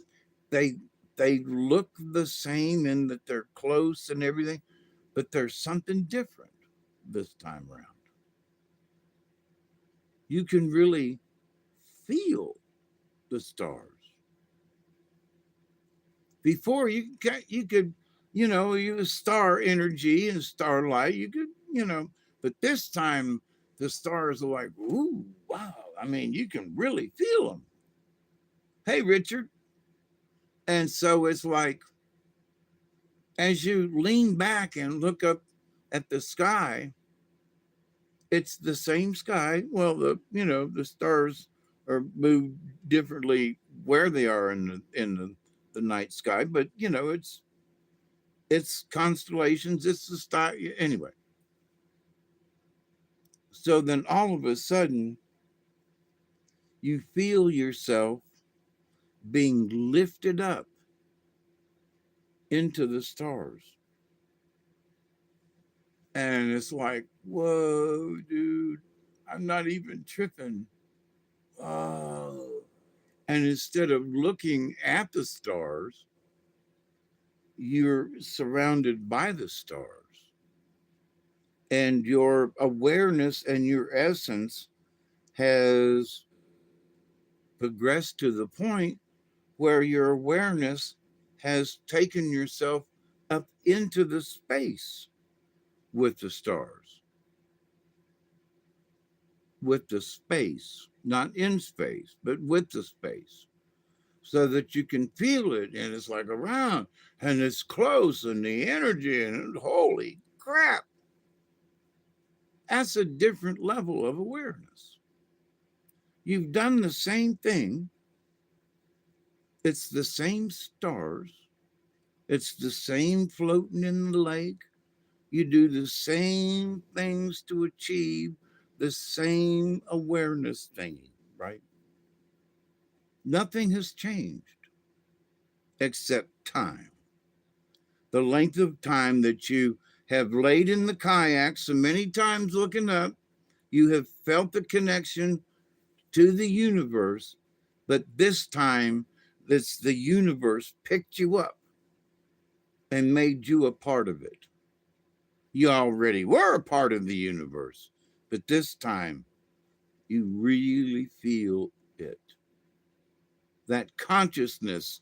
And you just think to yourself, a couple of months ago, this I never would have. I thought that my being in the kayak and looking up at the stars, I was content with the feeling that I had with that. And now the universe has decided to, bring me up and oh my God, what this experience right now and what I'm feeling, I never would have thought I could get to this, that I would feel this excited, to feel this energy, to feel the stars around. Like, oh my God, I'm having trouble describing it. So my awareness went from this level to this level. Boom, just like that. And I wasn't trying to do anything special.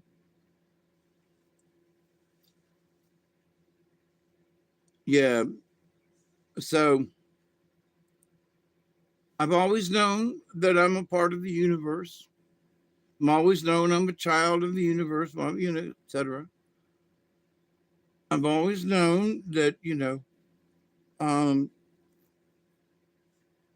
that, well, I've always known for a while that there's some reason I'm here for this, on this journey, and that the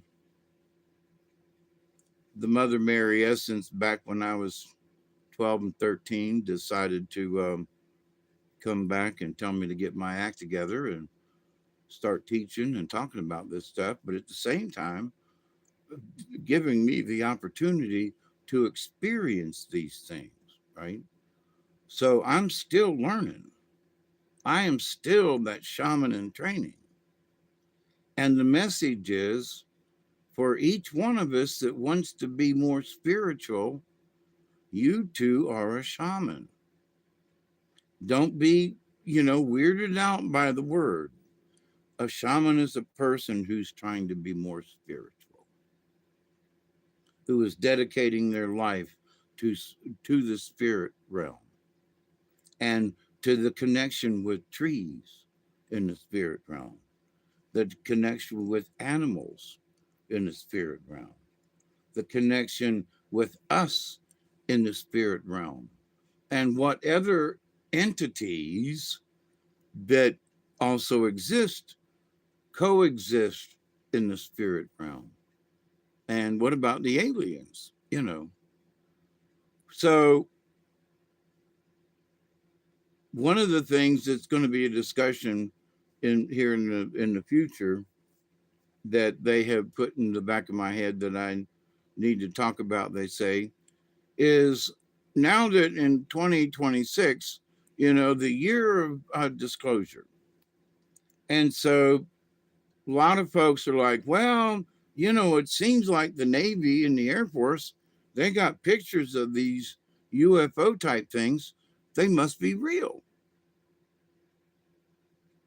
General consensus. If they got video of these things and the pilots and the Navy admiral and these folks are pilots and they're talking about they see them all the time, then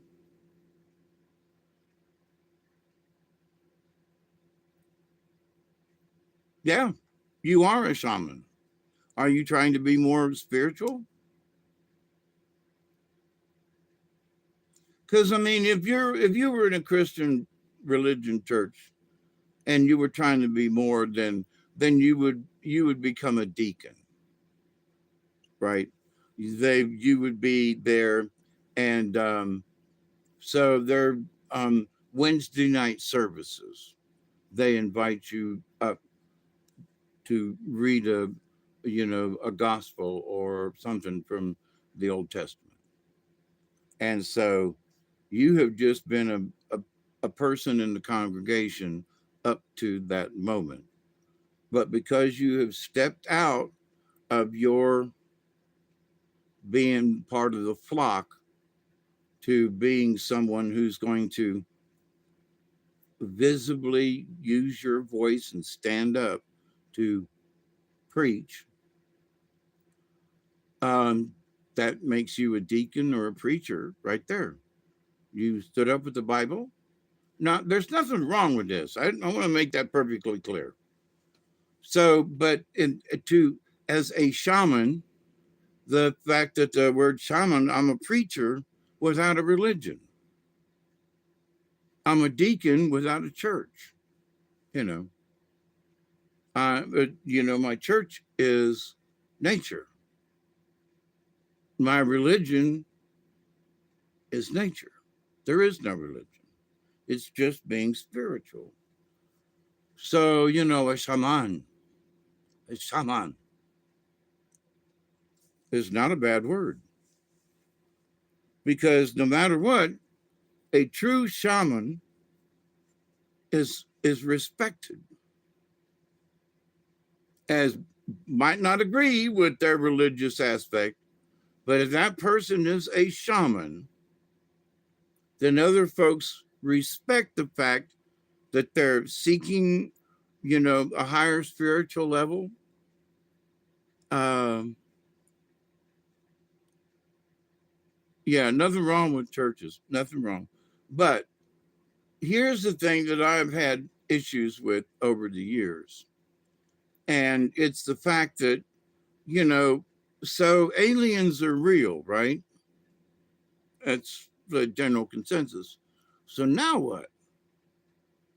And Cliff High is suggesting, wait till the aliens get here and, they start talking about their religion and their God, and that, our gods don't matter. They're lesser gods. And this was just and it's like, oh no. So, but yes, there is a great creator, and Native Americans understand this.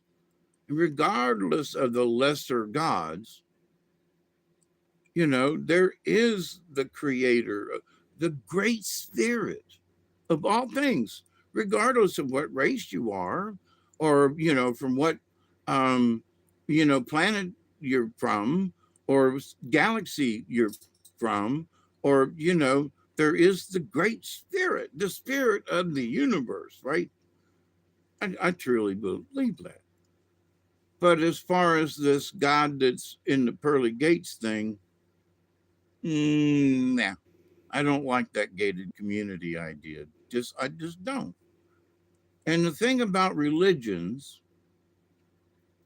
that they all, there's something about the word that creeps me out, and I think it's because it has the word horror in it. It's worship, worship. It's like follow the whore, worship, worship. Get down on your knees and worship. Well, when I want to talk to the Creator, I raise my head up and speak to the universe. I don't hang my head and hide, and so, going to Catholic Church, everything was hang your head down. You can't look up, you can't look around.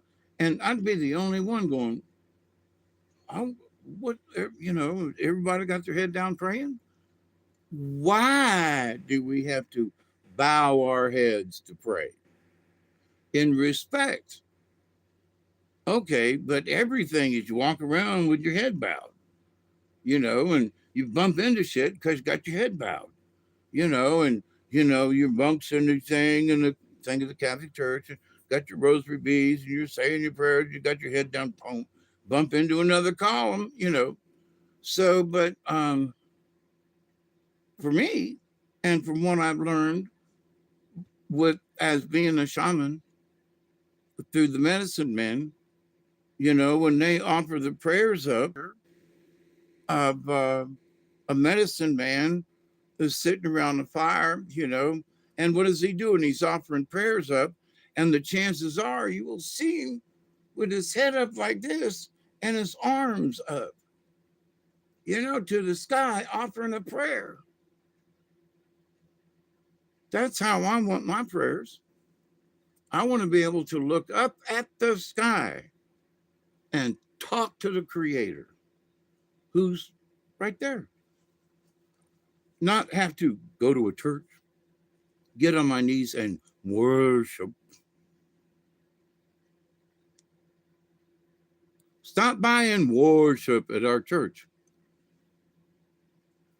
How about, I wouldn't mind stopping and having a prayer, but I'm not going to worship with you, I can't do it. So, but whenever there's a powwow,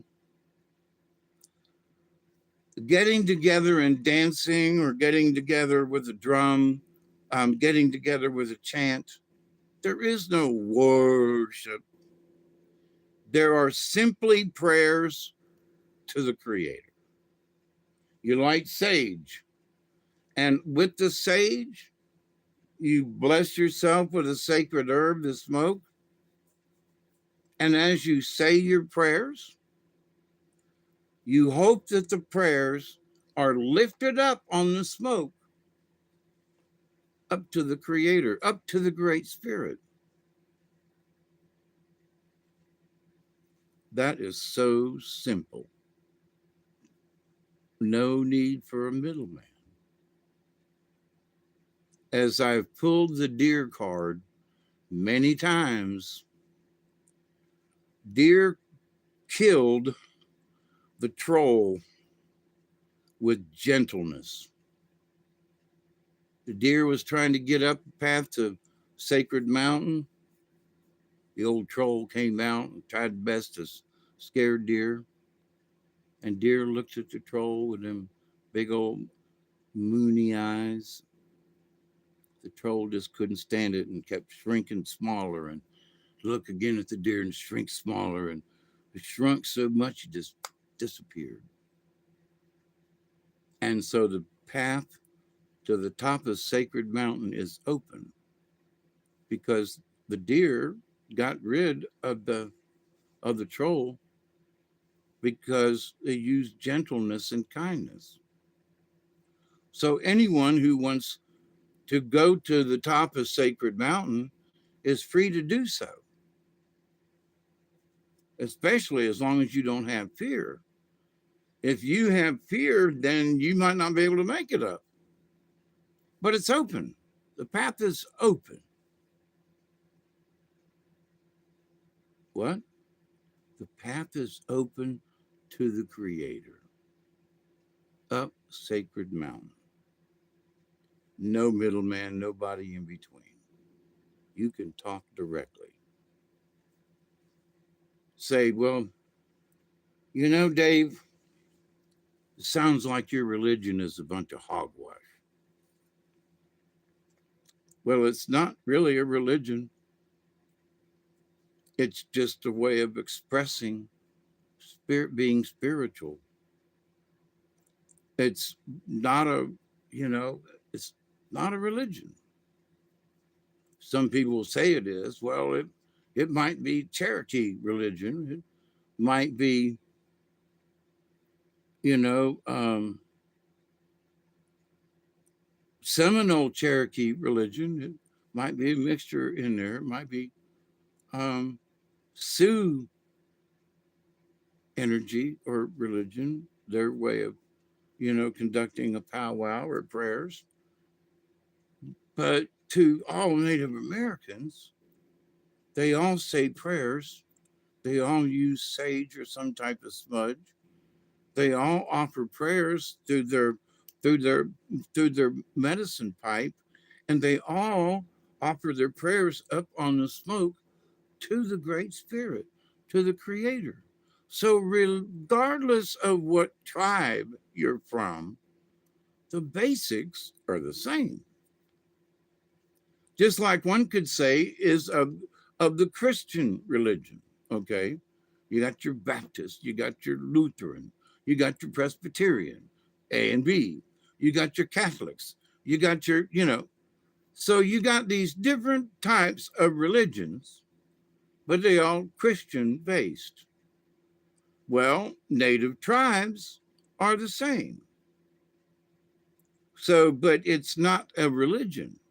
It's simply a way to express the spiritualness and how to get prayers up to the Creator on the smoke of sacred plants, on the smoke in the peace pipe, and the smoke of your prayers and of the collective within, you know. And so, but it's not a religion. Oh, but people will look at it as, oh, those barbarians. Well, I look at the Catholic Church and the fact that they, you know, changed the wine into the blood of Christ and these little wafers into the body of Christ. And then they start singing, eat his body, drink his blood, and we'll sing a song of love. Alleluia, alleluia, alleluia. I sang that song in 68, 1968. So who are the ones that are the barbaric ones? And I realized I think the Catholic Church is a little weird here, especially when the priest did did their best to do what they did to me. Um, but so with powwows or with the native cultures, it's always, let me show you, son, how we say prayers. Let me show you how you can pray without going to a church or without needing a medicine man, without needing a shaman. Let me show you how you can pray. I'm going to learn it to you. Put a sacred herb, offer your prayers up with the smoke. Let me show you how it's done, son.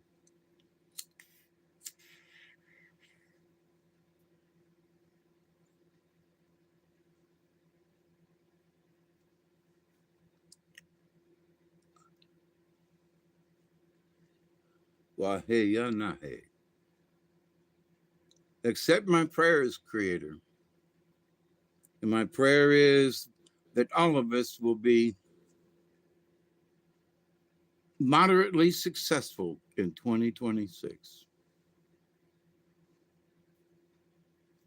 We know it's going to be bumpy, but we're going to make it.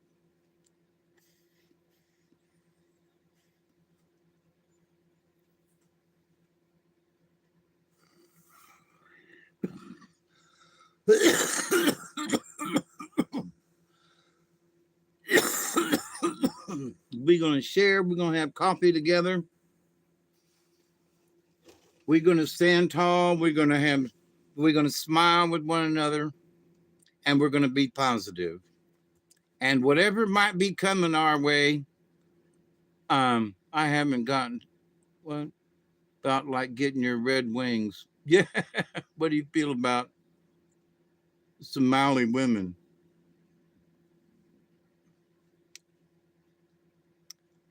Well, their IQ is low from what they say, but they must be pretty smart in order to sham and scam the government and get away with it. And no offense to any black women or men, but they have done a better job of scamming the government than the blacks have done, and in a shorter amount of time. What? Well, the government welfare programs and the blacks who have, generational, living in projects and that kind of thing. Well, the Somalis have taken it to a even higher level than that.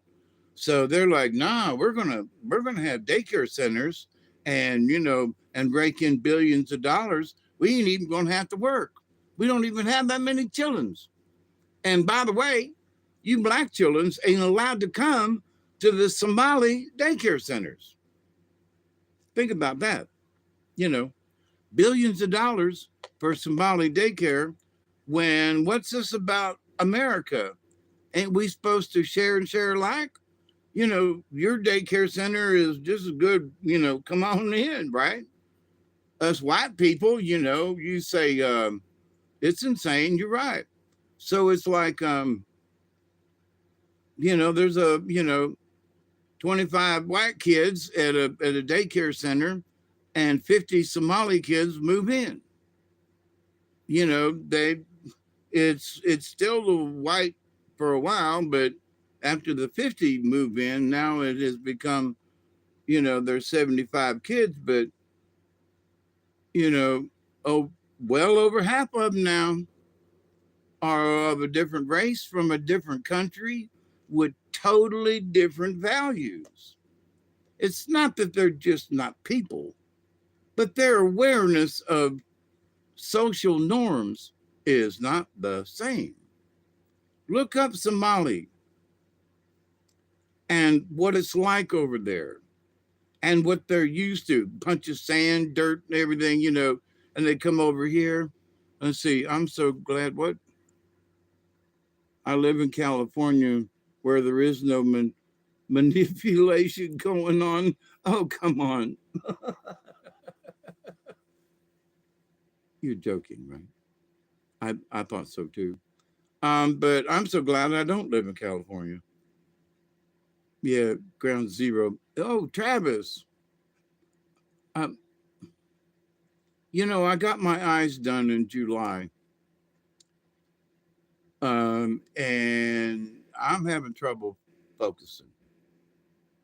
I mean, I can see real well and the colors are bright, but man, it's hard for me to to like I can see the lines and I can tell that, that last word rules. I could tell there was an R there, but I was kind of faking it on the rest of the word. But anyway, so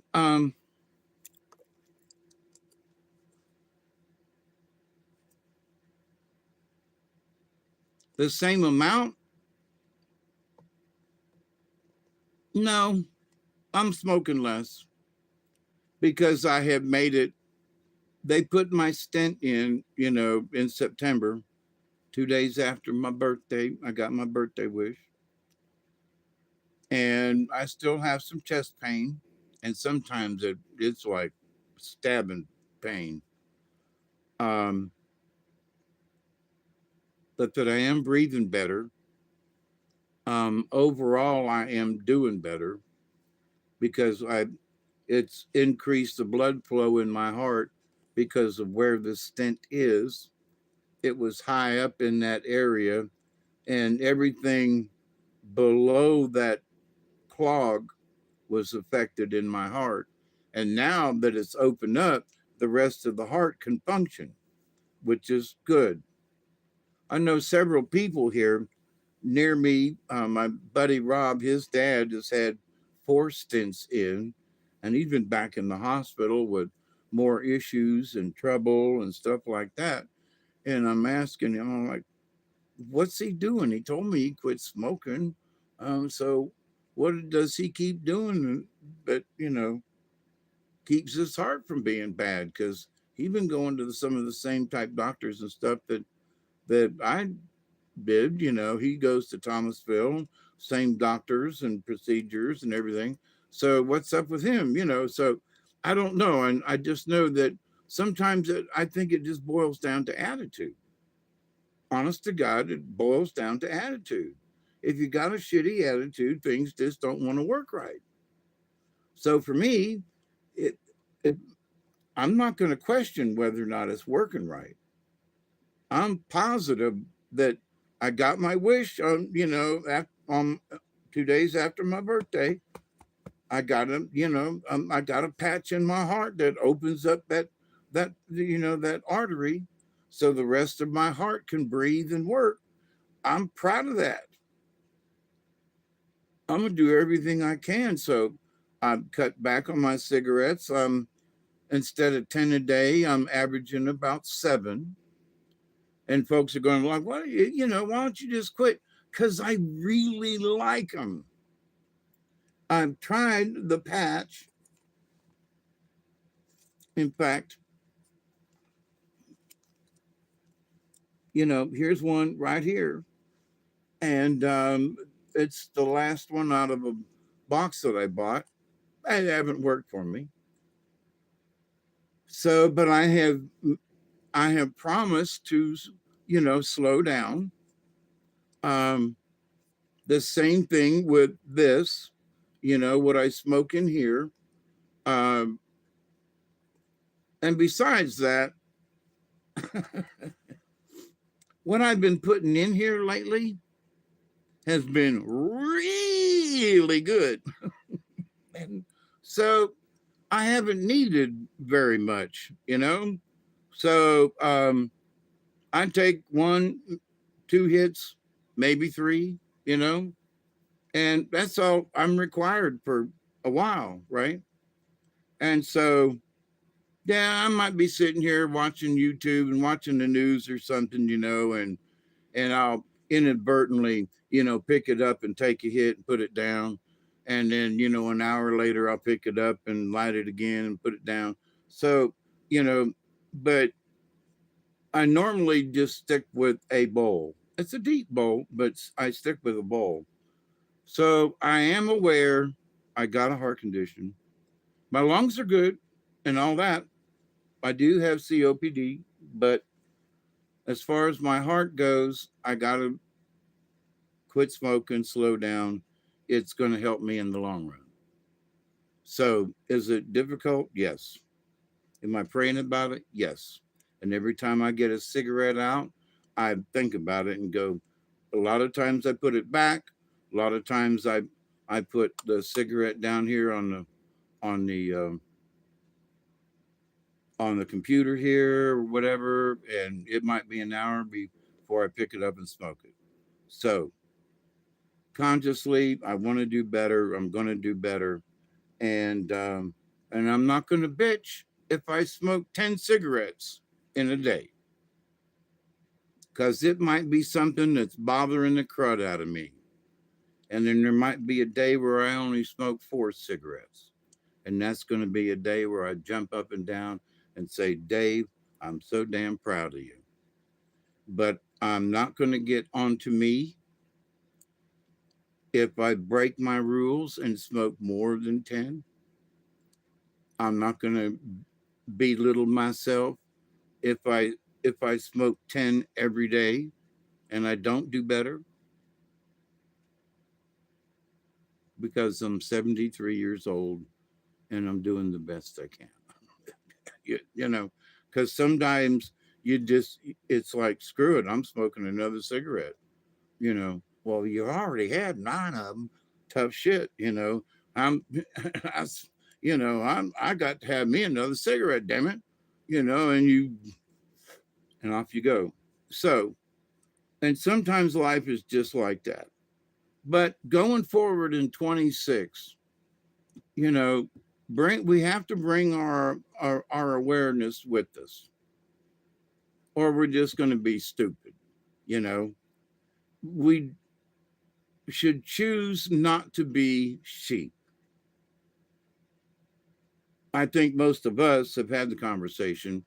We are not sheep any longer. There are times when we have to, like, if when you're in the fireworks store and there's 50 people in there, you got to go with the flow. And you got to follow somebody like sheep. I'm just saying, you know. But you pay your business and you go out and then you're free to roam. But while you in this, in that fireworks center, you got to follow like sheep in there and go with the flow. But anyway, uh, so there are times like the fireworks store where you just got to get in with the crowd and you just got to, get along in there, and it is what it is.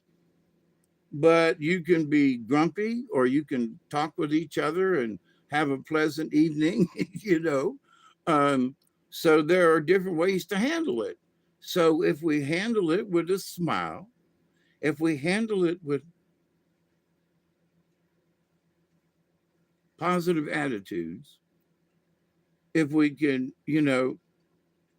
despite whatever life throws at us, we can say, thank you, I'm still breathing, I'm still alive, and I appreciate the opportunity to live another day, you know? Because when you can't breathe and you're in the hospital having a heart attack, being out and being on your own and being able to breathe again and being able to function again. And yeah, see, I'm 73 and I started smoking when I was 12. So that's like 60 years I've been smoking.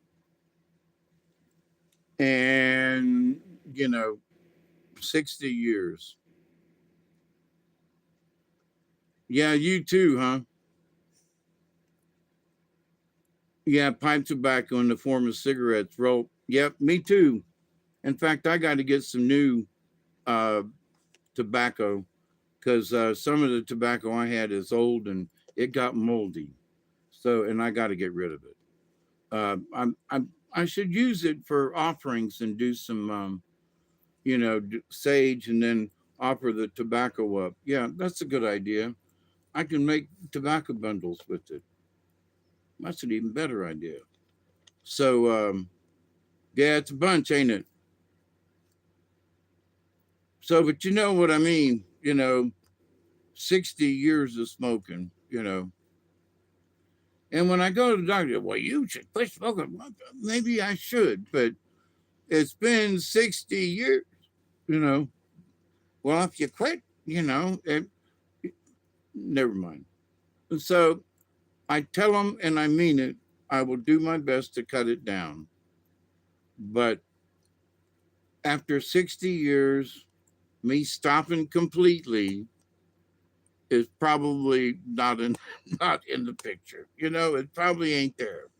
As much as I have bitched at other people before I knew I had heart troubles, and I said, if I ever get heart trouble, man, and they tell me I gotta quit smoking, well, I can quit smoking. Well, I've had 3 heart attacks and I ain't quit smoking yet. Shame on me, you know. And I've apologized, but my ex-wife is dead.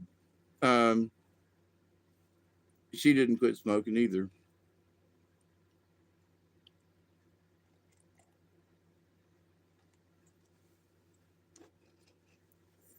But so anyway, and watching the news and looking around, and it's well, thank you. And I still do, even though you haven't heard from me much lately, but I am feeling better. Yeah, this is from the hospital. Concord Regional Home Care Services. That's just a big plastic mug. They have these in the hospital, and they will bring you water, but most of the time they'll just bring you ice and fill it up in one of these. The ice melts, and then you have, drinking water.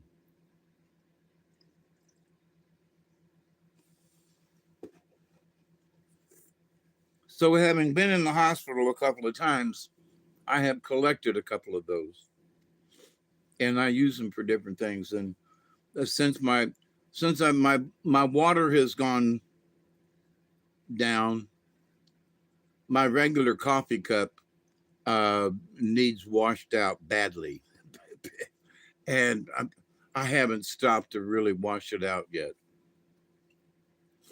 Um, and also, this has got a handle on it, so it's like this is my coffee cup now. Um, but so anyway, but to keep up with the title of the thing, um, there are so many levels of awareness, and depending on who you are, you could say, well, in the Catholic Church, there are different levels of Catholicism. You learn how to. I'm trying to think of the. It's one of the sacraments, anyway. Um, when you receive the sacrament, when you get married, there's the marriage sacrament. When there's this, and so. But for each one of those things in the Catholic Church, baptism is a sacrament. So as a baby, you start out and they're like, okay, here's where you start. Here's your first sacrament. And you don't even have the opportunity to agree or not, right? They're going to take that little baby and baptize him whether he wants it or not. So, um, but with each of the sacraments in the Catholic Church, you are basically reaching a different level of awareness within the church. You're receiving a different ranking in the church because now you've been baptized, now you've had this, now you've first communion, you've had you've been almost had it. Um, the sacred this thing where you have to learn a bunch of other stuff, you know, um, and so you go through that when you're a teenager, um, and then so the different levels in the church are the different levels of awareness, right? So in the Catholic Church, the different levels of religious favor.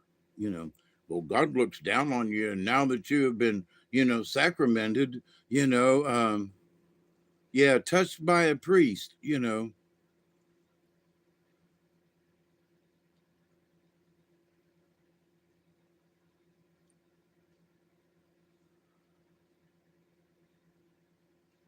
So awareness comes in different levels, as that example with the Catholic Church. But so, from a quote shaman's point of view, um, you don't have sacraments, but you do have levels of awareness. So, it's the day that you realize, for example, it's the day you realize that, oh my God, animals aren't human, but they've got some really strange interactions. And that squirrel looked at me and came right up and asked me for a damn peanut. Or there was a something, something, something. And, um, and you realize that somehow you have had this or have developed this connection that you can have with wild animals or something, right? So, in that, that's part of being a shaman in a way, is that you understand different frequencies of, animals. Maybe you've got a green thumb and you're working in a greenhouse.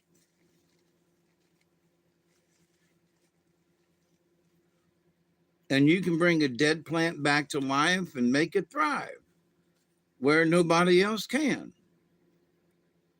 or very few people can. So that's vibrations, frequency. You learn to use your consciousness.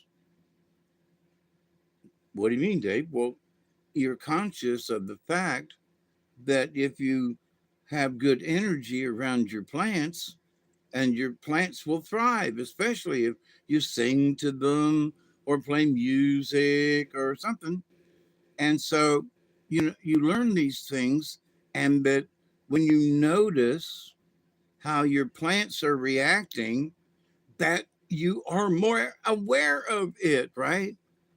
So, awareness, consciousness, all of these things, play together, whether you're working with plants or animals or people, you know. If you're gruff to people and angry to people, they will be ugly and nasty to you. I've talked about how I learned over the many years how with all these hundreds of people that worked in the plant environment, that I had to learn to be able to communicate with these people. And at the end of it all, when my job was up, they threw me a great big party. And, two shifts, both plants threw me a big party. And so it's like,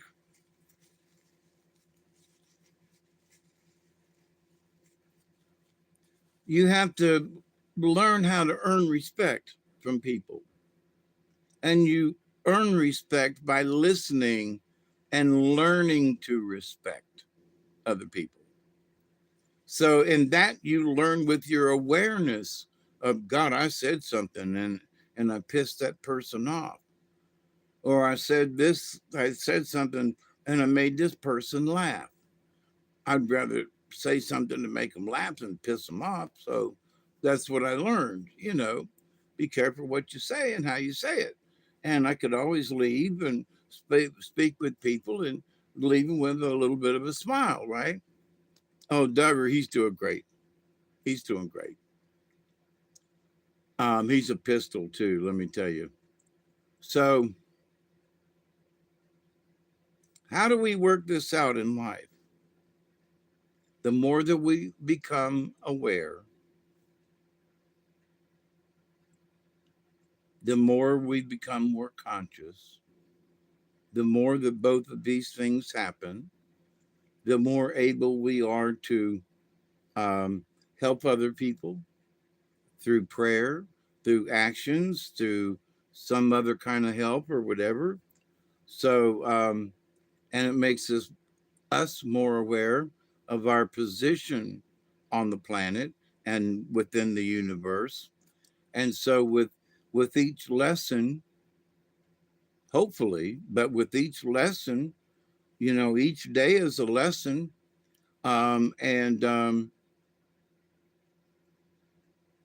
Um, if we strive to continue to learn things, to go back into our Akashic record toolbox thingy, and maybe we remember something from a previous life, or maybe we're hopeful that in our next life we'll be able to accomplish great things. And folks say, well, I don't believe in reincarnation. Well, but here's the deal. Um, do you want to be this tiny little bead of light for the rest of eternity? Or would you like the opportunity to become a some type of being, maybe not human, but some type of being, and rack up karma points? What do you mean? Well, as a spirit, and I'm using karma points kind of loosely, but that in this life I've made a few mistakes, and I'm working on, making sure that um, I've worked out the bugs, and apologized and worked out the karma in my life. And so that when I go into the next life, I've got a clean slate. I'm at least, there's no positive, negative. It's just a null set. I'm free, I'm clear, you use the wand on me and there's no beeps, right? Go on through. So I start out fresh in the next life. But I've I've made up, I'm goofed up this time, and um, so I would like to do better next time. Well, what makes you think you're going to get it next time? Well, that's why I'm trying to make sure when I leave this time that I've got a clean slate, and I'm hoping for another shot at another lifetime to try to do better. I want another shot. Um, I'm not trying to be greedy or anything. I want another shot at it. And I would like to remember some of this life. So when I get to the next life, I can remember, don't be a dumbass, and do that right there. Stay away from being a dumbass. So good night. I'm fixing to leave out of here too. So, but I want everybody to know that I continue to pray that each and every day, that each and every one of you will continue to learn how to accept and receive the knowledge, the healing, the wisdom, and the many blessings from the universe. Because the more that we can become aware of that, the more it's going to be easier on us in the spirit realm. So, but if you don't understand the spirit realm, then that's one of the things that you can do is thank you, love and miss y'all too. I'm going to be around. You know, I got my heart stent. It's a new year. Um, keep on smiling, stand tall, and I will continue to pray that each and every day, each and every one of you will continue to learn how to accept and receive the knowledge, the healing, the wisdom, and the many blessings from the universe. So, with that said, it's been 2 hours and 29 minutes and 24 seconds. So, I leave you with a smile. I leave you with cheers. And if you find out anything about 27, because I haven't heard, I'd be curious to know. So, until next time, my friends, I hope to do it sooner than later. I love you all. Be safe. And I think we're going to have a good year. I'm going to stay focused and positive on that. So I do love you all. And thank you, thank you, thank you, thank you Cheers. Be as good as you possibly can. Keep it between the ditches. And I love you till next time. Adios. Bye.